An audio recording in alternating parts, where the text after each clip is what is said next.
दलील विच तुहाडा स्वागत है ते मैं है SP सिंह। ते लो अज फिर एक कई दिन पुरानी बासी खबर सुनो। बासी भी सुननी चाहिए कदी कदी। मुल्क भर तो हज़ारां किसानां ने दिल्ली वाल कूच कर दिता।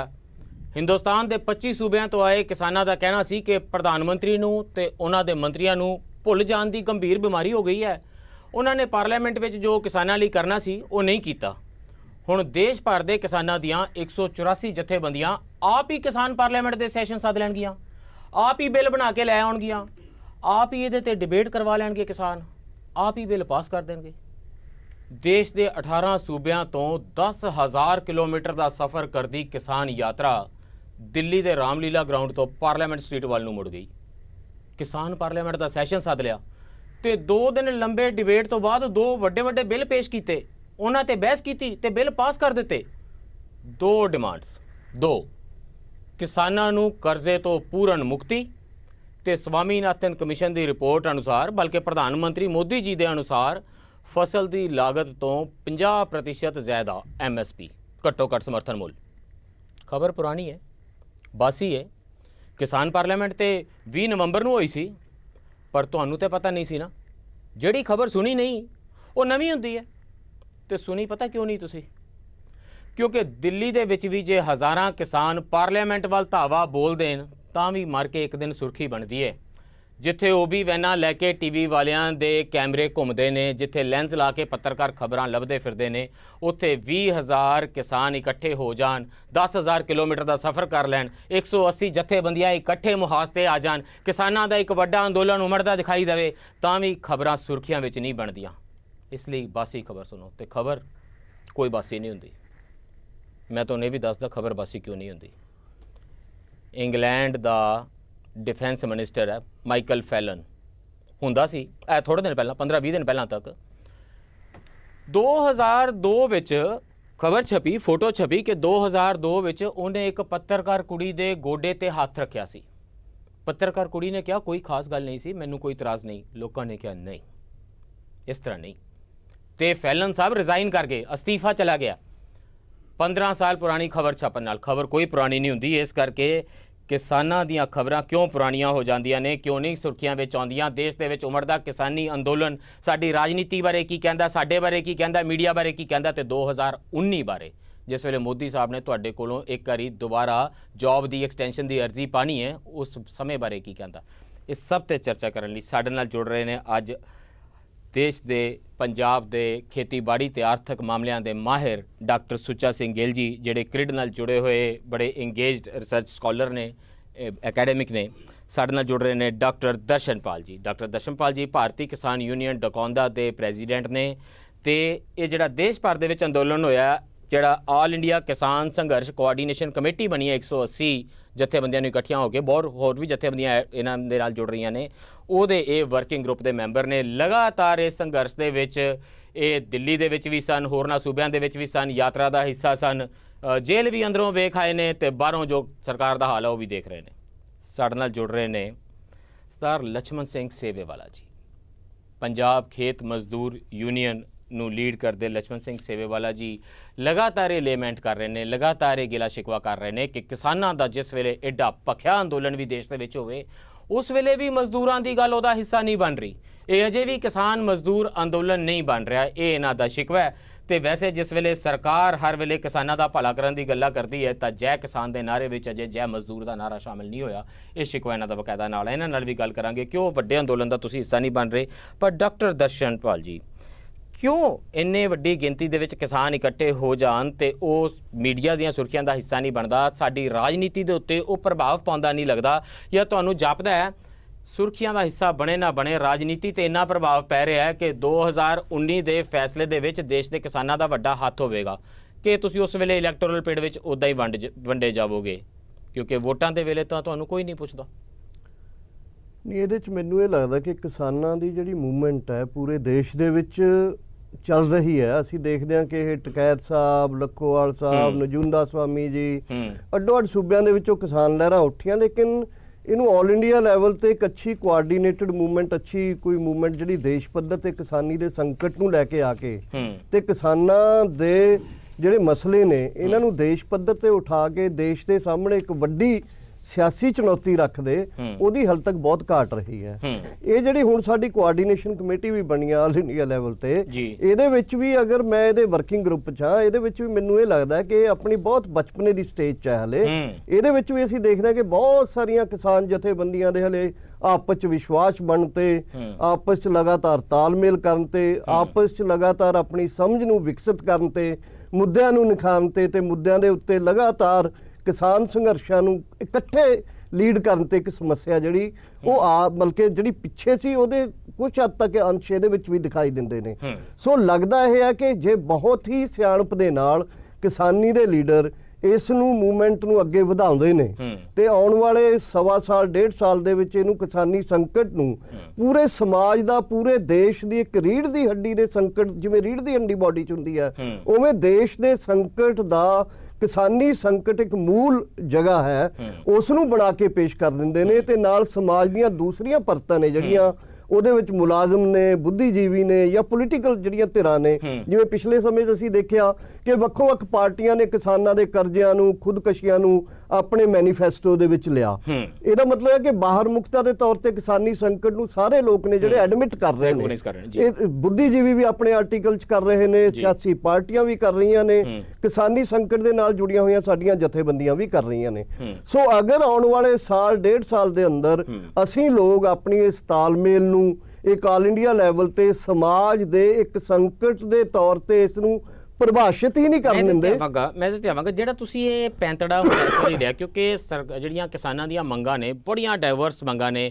ਇਹ ਫਿਸ਼ਰਮੈਨ ਤੋਂ ਸਟਾਰਟ ਹੋ ਕੇ ਜਿਹੜੇ ਨਮਕ ਦਾ ਕੰਮ ਕਰਦੇ ਨੇ ਉਹਨਾਂ ਤੋਂ ਸਟਾਰਟ ਹੋ ਗਏ, ਹਲਦੀ ਵਾਲਿਆਂ ਦੀਆਂ ਮੰਗਾਂ ਕੁਝ ਅਲੱਗ ਹੁੰਦੀਆਂ ਨੇ, ਅਦਰਕ ਵਾਲਿਆਂ ਦੀਆਂ ਅਲੱਗ ਹੁੰਦੀਆਂ ਨੇ, ਜਿਹੜੇ ਹਾਰਟੀਕਲਚਰ ਵਾਲੇ ਨੇ, ਵੈਜੀਟੇਬਲ ਐਂਡ ਫਰੂਟਸ ਵਾਲੇ ਅਲੱਗ ਨੇ, ਜਿਨ੍ਹਾਂ ਦੀਆਂ ਫਸਲਾਂ MSP ਦੇ ਨਾਲ ਜੁੜੀਆਂ ਹੋਈਆਂ ਨੇ ਉਹਨਾਂ ਦੀਆਂ ਮੰਗਾਂ ਕੁਝ ਅਲੱਗ ਕਿਸਮ ਦੀਆਂ ਹੁੰਦੀਆਂ ਨੇ। ਤੁਸੀਂ ਜਿਸ ਵੇਲੇ ਇਹ ਸਾਰੇ ਨੂੰ ਦੋ ਨੁਕਾਤੀ ਪ੍ਰੋਗਰਾਮ ਵਿੱਚ ਬਦਲਿਆ ਕਿ ਇੱਕ ਤਾਂ ਅਸੀਂ ਕਰਜ਼ੇ ਤੋਂ ਪੂਰਨ ਮੁਕਤੀ ਮੰਗਾਂਗੇ ਕਿ ਸਾਰਾ ਕਰਜ਼ਾ ਮਾਫ ਕਰ ਦਿਓ, ਇਹਦੀ ਵੀ ਗੱਲ ਕਰਾਂਗੇ ਕਿੰਨੇ ਕੁ ਕਰਜ਼ੇ ਦੀ ਤੁਸੀਂ ਮਾਫੀ ਚਾਹੁੰਦੇ ਹੋ, ਤੇ ਦੂਸਰਾ ਕਿ ਸਵਾਮੀਨਾਥਨ ਕਮਿਸ਼ਨ ਦੀ ਰਿਪੋਰਟ ਲਾਗੂ ਕਰ ਦਿਓ। ਕੀ ਇਹ ਜਿਹੜਾ ਬੈਂਡ ਨੈਰੋ ਕੀਤਾ ਡਿਮਾਂਡਸ ਦਾ, ਇਹ ਜ਼ਿਆਦਾ ਕਿਸਾਨ ਆਰਗੇਨਾਈਜੇਸ਼ਨਸ ਨੂੰ ਇਕੱਠਿਆਂ ਕਰਨ ਦੇ ਵਿੱਚ ਮਦਦ ਕਰੇਗਾ ਕਿ ਹੁਣ ਨੈਰੋ ਡਾਊਨ ਆਬਜੈਕਟਿਵਸ ਹੈ ਤੇ ਇੰਨੇ ਤੇ ਇੱਕ ਮਿਨੀਮਮ ਕਾਮਨ ਪ੍ਰੋਗਰਾਮ ਹੋ ਗਿਆ, ਇੰਨੇ ਤੇ ਵੱਡੀ ਸਹਿਮਤੀ ਬਣ ਜਾਵੇਗੀ? ਦੇਖੋ, ਜਦੋਂ ਕਿਸਾਨ ਜਾਂ ਕੋਈ ਵੀ ਪੈਦਾਵਾਰ ਕਰਦਾ, ਉਹ ਇੱਕ ਹੈ ਪੈਦਾਵਾਰ ਦਾ ਪ੍ਰੋਸੈਸ 'ਚ ਉਹ ਲੱਗਦਾ, ਉਹ 'ਚ ਉਹਦੀ ਕਾਸਟ ਲੱਗਦੀ ਹੈ। ਦੂਸਰਾ ਮੰਡੀ 'ਚ ਜਾਂਦਾ ਹੈ। ਅੱਜ ਵੱਡਾ ਜਿਹੜੀ ਹਿੱਸਾ ਹੈ ਪੈਦਾਵਾਰ ਦਾ ਉਹ ਮੰਡੀ ਦੇ ਨਾਲ ਵੀ ਜੁੜਿਆ ਹੋਇਆ ਤੇ ਉਹਦੀ ਪੈਦਾਵਾਰ ਨੂੰ ਵੀ ਚੰਗੀ ਤਰ੍ਹਾਂ ਕੈਲਕੂਲੇਟ ਕੀਤਾ ਜਾ ਸਕਦਾ ਪੂਰੇ ਦੇਸ਼ ਦੇ ਪੱਧਰ ਤੇ, ਚਾਹੇ ਅਦਰਕ ਪੈਦਾ ਕਰਦਾ, ਚਾਹੇ ਲਸਣ ਪੈਦਾ ਕਰਦਾ, ਚਾਹੇ ਕੋਈ ਕਣਕ ਪੈਦਾ ਕਰਦਾ ਜਾਂ ਚੌਲ ਪੈਦਾ ਕਰਦਾ। ਉਹਦੇ ਵਿੱਚ ਜਦੋਂ ਪਹਿਲੀ ਮੀਟਿੰਗ ਹੋਈ ਆ ਉਹਦੇ 'ਚ ਇਹ ਸੀ ਕਿ ਕੁਝ ਮੰਗਾਂ ਐਸੀਆਂ ਕੱਢੋ ਜਿਨ੍ਹਾਂ ਦੇ ਨਾਲ, ਇਹਦਾ ਮਤਲਬ ਇਹ ਨਹੀਂ ਕਿ ਦੋ ਮੰਗਾਂ ਜਿਹੜੀਆਂ ਕੱਢੀਆਂ ਗਈਆਂ ਨੇ ਇਹ ਕੋਈ ਫਾਈਨਲ ਨੇ। ਸਾਡੇ ਅੰਦਰ ਇਹ ਕਾਫੀ ਚਰਚਾ ਹੈ ਕਿ ਬਹੁਤ ਸਾਰੇ ਮੁੱਦੇ, ਜਿਵੇਂ ਤੁਸੀਂ ਕਿਹਾ ਫਿਸ਼ਰੀ ਵਾਲੇ ਜਾਂ ਡੇਅਰੀ ਵਾਲੇ ਨੇ, ਪਿਗਰੀ ਵਾਲੇ ਕਿਸਾਨ ਨੇ, ਉਹ ਕਿਸਾਨਾਂ ਦੀਆਂ ਜਿਹੜੀਆਂ ਡਿਮਾਂਡਸ ਨੇ ਉਹਨਾਂ ਨੂੰ ਇਸ ਪੂਰੇ, ਇਹ ਮੰਗ ਪੱਤਰ ਨਹੀਂ ਹੈ, ਸਾਡੀਆਂ ਦੋ ਮੰਗਾਂ ਸੀ, ਇਹਦੇ ਤੇ ਅਸੀਂ ਮੇਨ ਨਹੀਂ ਮੰਗਦੇ। ਕਿਉਂਕਿ ਤੁਹਾਨੂੰ ਯਾਦ ਹੋਊਗਾ ਜਦੋਂ ਅਸੀਂ ਪਹਿਲੀ ਵਾਰੀ ਬੈਠੇ ਆ ਉਦੋਂ ਮਹਾਰਾਸ਼ਟਰ ਦੇ ਵਿੱਚ ਰਾਜੂ ਸ਼ੈਟੀ ਦੀ ਅਗਵਾਈ ਦੇ ਵਿੱਚ ਇੱਕ ਮੂਵਮੈਂਟ ਚੱਲੀ ਸੀ ਜਿਹਦੇ ਵਿੱਚ ਬੰਬੇ ਨੂੰ ਅਨਸਰਕਲ ਕਰ ਲਿਆ ਸੀ, ਜਾਣ ਨਹੀਂ ਦਿੱਤਾ ਉੱਥੇ ਕੁਝ, ਤੇ ਦੂਸਰਾ ਮੰਦਸੌਰ ਦੇ ਵਿੱਚ 6 ਕਿਸਾਨ ਸ਼ਹੀਦ ਹੋ ਗਏ ਸੀ। ਉਹ ਨਾਲ ਹੀ ਦਿੱਲੀ ਦੇ ਵਿੱਚ ਤਾਮਿਲਨਾਡੂ ਦੇ ਕਿਸਾਨ ਲਗਾਤਾਰ ਕਈ ਮਹੀਨਿਆਂ ਤੋਂ ਆਪਣੇ ਕੱਪੜੇ ਉਤਾਰ ਕੇ ਬੈਠੇ ਸੀ। ਉਸ ਜੰਕਚਰ ਦੇ ਉੱਤੇ ਜੋ ਕਿਸਾਨ ਜਥੇਬੰਦੀਆਂ ਦੇ ਵਿੱਚ ਆਇਆ ਕਿ ਦੋ ਮਸਲਿਆਂ ਨੂੰ ਲੈ ਕੇ ਆਪਾਂ ਸ਼ੁਰੂ ਕਰਦੇ ਆ, ਇਹਦੇ ਤੇ ਸਹਿਮਤੀ ਬਣਾਉਣੇ ਆ ਤੇ ਆਉਣ ਵਾਲੇ ਸਮੇਂ ਜਿਹੜਾ ਡਿਮਾਂਡ ਚਾਰਟਰ ਸਾਡਾ ਆਊਗਾ ਉਹਨੂੰ ਥੋੜਾ ਬਰੌਡ ਕਰਾਂਗੇ। ਆਈ ਕਮ ਟੂ ਦੈਟ। ਇੱਕ ਹਿੱਸਾ ਹੁੰਦਾ ਡਿਬੇਟ ਦਾ ਕਿ ਕਿਸਾਨਾਂ ਦੀਆਂ ਸਮੱਸਿਆਵਾਂ ਕੀ ਨੇ, ਦੂਸਰਾ ਹਿੱਸਾ ਜਿਹਦੇ ਤੇ ਮੈਂ ਅੱਜ ਲਾਰਜਲੀ ਡਿਬੇਟ ਫੋਕਸ ਕਰਨਾ ਚਾਹ ਰਿਹਾ ਡਾਕਟਰ ਗਿੱਲ, ਕਿ ਸਟ੍ਰੈਟੇਜਾਈਜੇਸ਼ਨ ਕੀ ਹੈ। ਹੁਣ ਜਿਹੜਾ ਟੈਕਟਿਕ ਅਪਣਾਇਆ ਹੈ, ਜਿਹੜਾ ਇਹ ਤਰੀਕਾ ਅਪਣਾਇਆ ਕਿ ਕਿਸਾਨ ਪਾਰਲੀਮੈਂਟ ਸੱਦਾਂਗੇ ਜਾਂ ਪ੍ਰੋਟੈਸਟ ਨੂੰ ਦਿੱਲੀ ਲੈ ਜਾਵਾਂਗੇ, ਪਾਰਲੀਮੈਂਟ ਨੂੰ ਘੇਰਾਂਗੇ, ਇਸ ਤੋਂ ਪਹਿਲਾਂ ਸੀ ਕਿ ਤਾਮਿਲਨਾਡੂ ਦੇ ਕਿਸਾਨ ਇਸ ਤਰੀਕੇ ਦੇ ਨਾਲ ਬੈਠਣਗੇ ਜਿਹੜਾ ਕਿਸੇ ਦਾ ਵੀ ਦਿਲ ਕੰਬਾ ਦੇਵੇ, ਸੀਨਾ ਹਿਲਾ ਦੇਵੇ। ਤੁਹਾਨੂੰ ਜਾਪਦਾ ਹੈ ਮੰਗਾਂ ਦਾ ਬ੍ਰੌਡ ਬੇਸ ਨੈਰੋ ਕਰਕੇ, ਦੋ ਮੰਗਾਂ ਦੇ ਉੱਤੇ ਫੋਕਸ ਕਰਕੇ ਤੇ ਲਗਾਤਾਰ ਇਸ ਨੂੰ ਕਿਸਾਨੀ ਅੰਦੋਲਨ ਨੂੰ, ਜਿਹੜੇ ਜਗ੍ਹਾ ਜਗ੍ਹਾ ਤੇ ਸੀ ਇਹ ਗੱਲ ਕਰ ਰਹੇ ਨੇ, ਅਸੀਂ ਪਹਿਲਾਂ ਵੀ ਦੇਖਿਆ ਖੇਤਕਾਰੀ ਸੰਗਠਨਾਂ ਦੇ ਅੰਦੋਲਨ ਸੀ ਜਾਂ ਰਿਓਟਸ ਦੇ ਅੰਦੋਲਨ ਸੀਗੇ ਜਾਂ ਤਾਮਿਲਨਾਡੂ ਦੇ ਆਪਣੇ ਅੰਦੋਲਨ ਸੀਗੇ, ਉਹਨਾਂ ਸਾਰਿਆਂ ਨੂੰ ਇਕੱਠਿਆਂ ਕਰਕੇ ਬਹੁਤ ਦੇਰ ਤੋਂ ਇਹ ਗੱਲਾਂ ਹੋ ਰਹੀਆਂ ਸੀ ਕਿ ਦੇਸ਼ ਦੇ ਵਿੱਚ ਇੱਕ ਕਿਸਾਨ ਅੰਦੋਲਨ ਵੱਡਾ ਉਮੜ ਰਿਹਾ। ਕੀ ਤੁਹਾਨੂੰ ਲੱਗਦਾ ਹੈ ਇਹ ਫਾਈਨਲ ਸ਼ੇਪ ਬਣਦੀ ਦਿਖਾਈ ਦੇ ਰਹੀ ਹੈ ਕਿ ਇਹ ਅੰਦੋਲਨ ਉਮੜ ਪਏਗਾ, ਦਿੱਲੀ ਦੇ ਉੱਤੇ ਪ੍ਰਭਾਵ ਪਾਏਗਾ, ਸੱਤਾ ਦੇ ਕੇਂਦਰਾਂ ਤੇ ਪ੍ਰਭਾਵ ਪਾਏਗਾ, ਪੋਲੀਟੀਕਲ ਪਾਰਟੀਆਂ ਦੇ ਇਕੁਏਸ਼ਨਾਂ ਨੂੰ ਬਦਲੇਗਾ, 2019 ਦੇ ਉੱਤੇ ਪ੍ਰਭਾਵ ਪਾਏਗਾ? Is this the way to succeed finally? ਮੈਂ ਪਿਛਲੇ 3-4 ਦਹਾਕਿਆਂ ਤੋਂ ਕਿਸਾਨ ਅੰਦੋਲਨਾਂ ਨੂੰ ਸਟੱਡੀ ਕਰ ਰਿਹਾ। ਸ਼ੋਰ 1980 'ਚ ਕੰਮ ਕੀਤਾ, 90 'ਚ ਕੀਤਾ, 2000 ਦੇ ਵਿੱਚ ਵੀ ਮੈਂ ਕੰਮ ਕੀਤਾ ਹੈਗਾ ਜੀ। ਇਹ ਸਾਈਕਲ ਆਉਂਦੇ ਨੇ ਕਿ ਕਿਸਾਨ ਜਿਹੜੇ ਨੇ, ਕਿਸਾਨੀ ਜਿਹੜੀ ਤੇ ਐਗਰੀਕਲਚਰ ਹਿੰਦੁਸਤਾਨ ਦੀ ਹੈ, ਇਹ ਲਗਾਤਾਰ ਇੱਕ ਪ੍ਰੈਸ਼ਰ 'ਚ ਹੈ। ਕਿਸਾਨਾਂ ਦੀ ਜਿਹੜੇ ਵਾਇਬਿਲਿਟੀ ਹੈ, ਛੋਟੇ ਕਿਸਾਨ ਨੇ, ਉਹਨਾਂ ਦਾ ਖਰਚ ਜ਼ਿਆਦਾ ਹੁੰਦਾ, ਆਮਦਨ ਘੱਟ ਹੈ, ਤੇ ਇਹ ਸਾਈਕਲ ਚੱਲਦੇ ਆ ਰਹੇ ਨੇ। ਲੇਟ 70 'ਚ ਬੜਾ ਵੱਡਾ ਅੰਦੋਲਨ ਹੋਇਆ ਪੰਜਾਬ 'ਚ, ਗਵਰਨਰ ਦਾ ਘਿਰਾਓ ਕੀਤਾ ਗਿਆ, ਫੂਡ ਗ੍ਰੇਨ ਦੀ ਮੂਵਮੈਂਟ ਰੋਕਤੀ ਗਈ। ਫਿਰ 80s ਵਿੱਚ ਹੋਇਆ ਜਦੋਂ ਆਪਰੇਸ਼ਨ ਬਲੂ ਸਟਾਰ ਤੋਂ ਜਸਟ ਪਹਿਲਾਂ ਦੀ ਗੱਲ ਹੈਗੀ, 90 'ਚ ਫਿਰ ਹੋਇਆ, ਆਲ ਇੰਡੀਆ ਕੋਆਰਡੀਨੇਸ਼ਨਾਂ ਬਣੀਆਂ ਜਿਸ 'ਚ ਤਕੈਤ ਸਾਹਿਬ ਨੇ ਅੱਡ ਬਣਾਇਆ, ਔਰ ਜਿਹੜੇ ਖੇਤਕਾਰੀ ਸੰਗਠਨ ਨੇ ਉਹਦੀ ਲੀਡਰਸ਼ਿਪ 'ਚ ਹੋਰ ਬਣਿਆ। ਫਿਰ ਸਪਲਿਟ ਹੋ ਗਈ ਇਹਨਾਂ ਦੀ ਜਦੋਂ WTO ਬਣਦਾ, ਇੱਕ ਧੜਾ WTO ਦੇ ਖਿਲਾਫ ਹੋ ਗਿਆ, ਹੱਕ 'ਚ ਹੋ ਗਿਆ।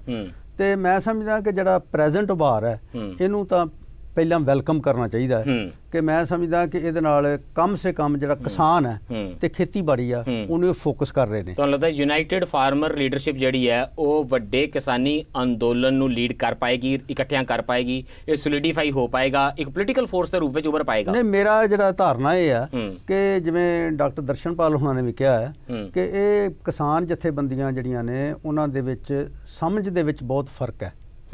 ਇੱਕ ਧੜਾ ਜਿਹੜਾ ਹੈ ਉਹ ਸਿਰਫ ਧਨੀ ਕਿਸਾਨੀ ਬਾਰੇ ਸੋਚਦਾ ਹੈ, ਦੂਜਾ ਧੜਾ ਜਿਹੜਾ ਹੈ ਉਹ ਧਨੀ ਕਿਸਾਨੀ ਦੇ ਨਾਲ ਨਾਲ ਛੋਟੀ ਕਿਸਾਨੀ ਬਾਰੇ ਵੀ ਸੋਚਦਾ ਹੈ। ਤੇ ਜਿਹੜੀ ਪ੍ਰੈਜ਼ੈਂਟ ਜਿਹੜੀਆਂ ਦੋ ਮੰਗਾਂ ਦਾ ਸੰਦਰਭ ਜੇ ਦੇਖੋ ਤਾਂ ਇਹ ਗਰੀਬ ਕਿਸਾਨ ਦੀਆਂ ਮੰਗਾਂ ਨਹੀਂ ਹੈਗੀਆਂ। That's interesting. ਕਿਉਂਕਿ ਜਿਹੜਾ ਗਰੀਬ ਕਿਸਾਨ ਹੈ ਉਹ ਤੇ ਮਿਨੀਮਮ ਇਨਕਮ ਚਾਹੁੰਦਾ ਹੈ, ਉਹ MSP ਨਾਲ ਕਵਰਡ ਵੀ ਨਹੀਂ ਹੈ, ਉਹਦੇ ਕੋਲ ਸੇਲੇਬਲ ਪ੍ਰੋਡਿਊਸ ਵੀ ਨਹੀਂ ਹੈ, ਸੇਲੇਬਲ ਪ੍ਰੋਡਿਊਸ ਨਹੀਂ ਹੈ। ਦੂਸਰੀ ਗੱਲ ਹੈ ਕਿ ਜਿਹੜਾ ਕਰਜ਼ਾ ਹੈ, ਮੈਕਸੀਮਮ ਕਰਜ਼ਾ ਜਿਹੜਾ ਧਨੀ ਕਿਸਾਨੀ ਦਾ ਹੈ।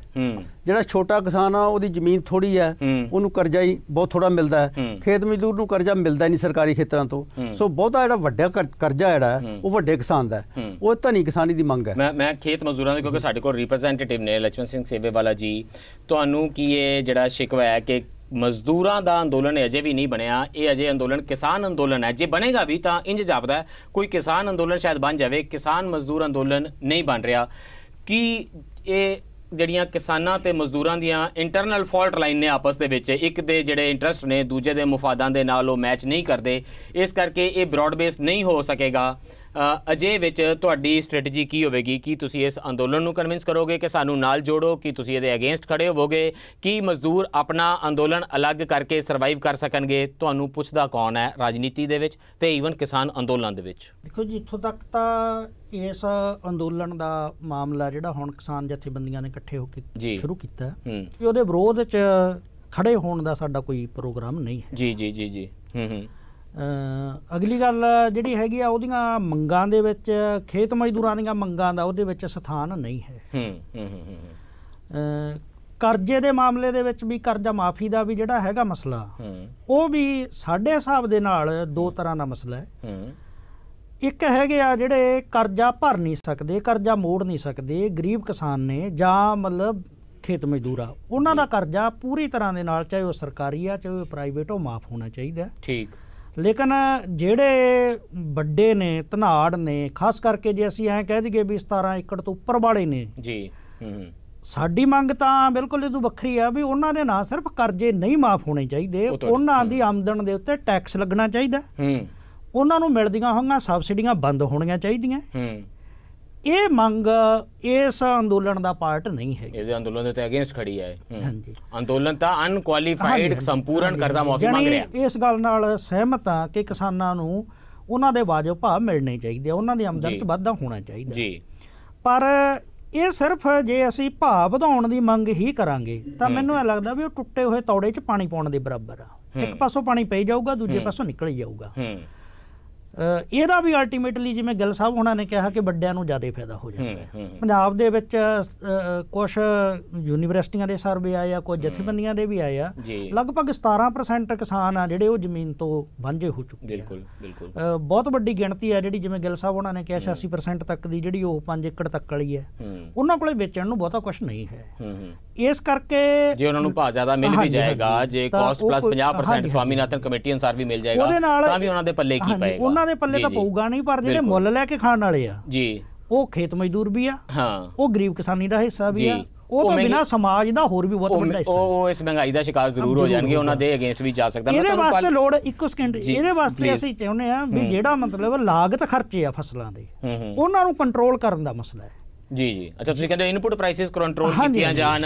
ਗਿੱਲ ਸਾਹਿਬ ਕਹਿੰਦੇ ਨੇ ਕਿ ਮਿਨੀਮਮ ਇਨਕਮ ਇੰਸ਼ੋਰ ਕੀਤੀ ਜਾਵੇ ਤੇ ਕਿਸਾਨ ਅੰਦੋਲਨ ਇਹ ਕਹਿ ਰਿਹਾ ਹੈ ਕਿ MSP ਵਧੇਰੇ ਵਧਾਈ ਜਾਵੇ, ਜਿਵੇਂ ਸਵਾਮੀਨਾਥਨ ਕਮਿਸ਼ਨ ਨੇ ਕਿਹਾ ਸੀ, ਤੇ ਸਾਰਾ ਕਰਜ਼ਾ ਮਾਫ ਕਰ ਦਿੱਤਾ ਜਾਵੇ। ਮੈਨੂੰ ਪਲ ਭਰ ਲਈ ਬ੍ਰੇਕ ਲਈ ਰੁਕਣਾ ਪੈ ਰਿਹਾ। ਬ੍ਰੇਕ 'ਚ ਜਾਣ ਤੋਂ ਪਹਿਲਾਂ ਸਿਰਫ ਇੰਨੀ ਗੱਲ ਆਡੀਅנס ਨਾਲ ਕਰਦਾ ਜਾਵਾਂ ਕਿ ਨਿਤ ਦਿਨ ਕਿਸਾਨ ਮਜ਼ਦੂਰਾਂ ਦੇ ਜਿਹੜੇ ਨੇਤਾ ਨੇ ਇਹਨਾਂ ਨੂੰ TV ਸਟੂਡੀਓ ਵਿੱਚ ਆਉਣ ਦੇ ਮੌਕੇ ਨਹੀਂ ਮਿਲਦੇ। ਮਜ਼ਦੂਰਾਂ ਨੂੰ ਤੇ ਇਹ ਮੌਕੇ ਬਹੁਤ ਹੀ ਘੱਟ ਮਿਲਦੇ ਨੇ। ਮਜ਼ਦੂਰਾਂ ਨੂੰ ਅਜੇ ਆਪਣੀ ਗੱਲ TV ਸਟੂਡੀਓ ਦੇ ਵਿੱਚ ਆ ਕੇ ਕਿਵੇਂ ਕਹਿਣੀ ਹੈ ਇਹ ਅਜੇ ਜਾਚਾ ਨਹੀਂ ਆਈਆਂ। ਇਹ ਜਿਹੜੇ ਘੁਲਾਟੀਏ TV ਡਿਬੇਟਾਂ ਦੇ ਤੇ ਨਿਤ ਦਿਨ ਤੁਹਾਡੇ ਘਰ ਦੇ ਵਿੱਚ ਡਾਈਨਿੰਗ ਟੇਬਲ ਤੇ ਤੁਹਾਡੇ ਨਾਲ ਆ ਜੁੜ ਬੈਠਣ ਵਾਲੇ ਵਿਦਵਾਨ ਬੁੱਧੀਜੀਵੀ, ਇਹਨਾਂ ਦੇ ਬਰਾਬਰ ਅਜੇ ਸਾਡੇ ਮਜ਼ਦੂਰ ਨੇਤਾ ਨਹੀਂ ਖੜੇ ਹੋ ਪਾਏ। ਹੋ ਸਕਦਾ ਹੈ ਇਹਨਾਂ ਦੀ ਗੱਲ ਤੁਹਾਨੂੰ ਆਹਿਸਤਾ ਸਮਝ ਆਵੇ, ਪਰ ਇਹ ਯਤਨ ਤੁਹਾਨੂੰ ਕਰਨੇ ਪੈਣਗੇ ਕਿਉਂਕਿ ਸਮਾਂ ਆ ਗਿਆ ਕਿ ਜਾਂ ਤੇ ਅਸੀਂ ਇਹਨਾਂ ਦੀ ਗੱਲ ਸੁਣਨੀ ਸ਼ੁਰੂ ਕਰ ਦਈਏ, ਨਹੀਂ ਤਾਂ ਫਿਰ ਆਪਣੇ ਫਿਊਚਰ ਬਾਰੇ ਦੁਬਾਰਾ ਤੋਂ ਇੱਕ ਵਾਰੀ ਸੋਚਣਾ ਸ਼ੁਰੂ ਕਰ ਦਈਏ ਕਿ ਅਸੀਂ ਕਿਸ ਕਿਸਮ ਦੇ ਦੇਸ਼ ਵਿੱਚ ਰਹਿੰਦੇ ਹਾਂ। ਅਸੀਂ ਬ੍ਰੇਕ ਤੋਂ ਬਾਅਦ ਵਾਪਸ ਆ ਰਹੇ ਹਾਂ ਤੁਹਾਨੂੰ ਇਹ ਦੱਸਣ ਲਈ ਕਿ ਮਜ਼ਦੂਰ ਕਿਵੇਂ ਐਕੈਡੈਮਿਕ ਸਕਾਲਰਸ ਬਣ ਰਹੇ ਨੇ। ਜਿਸ ਵੇਲੇ ਸਰਕਾਰਾਂ ਕਹਿੰਦੀਆਂ ਕਿ ਸਾਡੇ ਕੋਲ ਤੁਹਾਡੇ ਬਾਰੇ ਅੰਕੜੇ ਨਹੀਂ, ਤਾਂ ਕਿਵੇਂ ਉਹ ਅੰਕੜੇ ਲਿਆ ਕੇ ਪੇਸ਼ ਕਰ ਰਹੇ ਨੇ ਉਹਨਾਂ ਨੂੰ ਜਿਨ੍ਹਾਂ ਨੇ ਸਾਰੀ ਉਮਰ ਸਵਾਏ ਅੰਕੜਿਆਂ ਨੂੰ ਸਮਝਣ ਦੇ ਹੋਰ ਕੁਝ ਕੀਤਾ ਹੀ ਨਹੀਂ। ਪਰ ਇਸ ਬ੍ਰੇਕ ਤੋਂ ਬਾਅਦ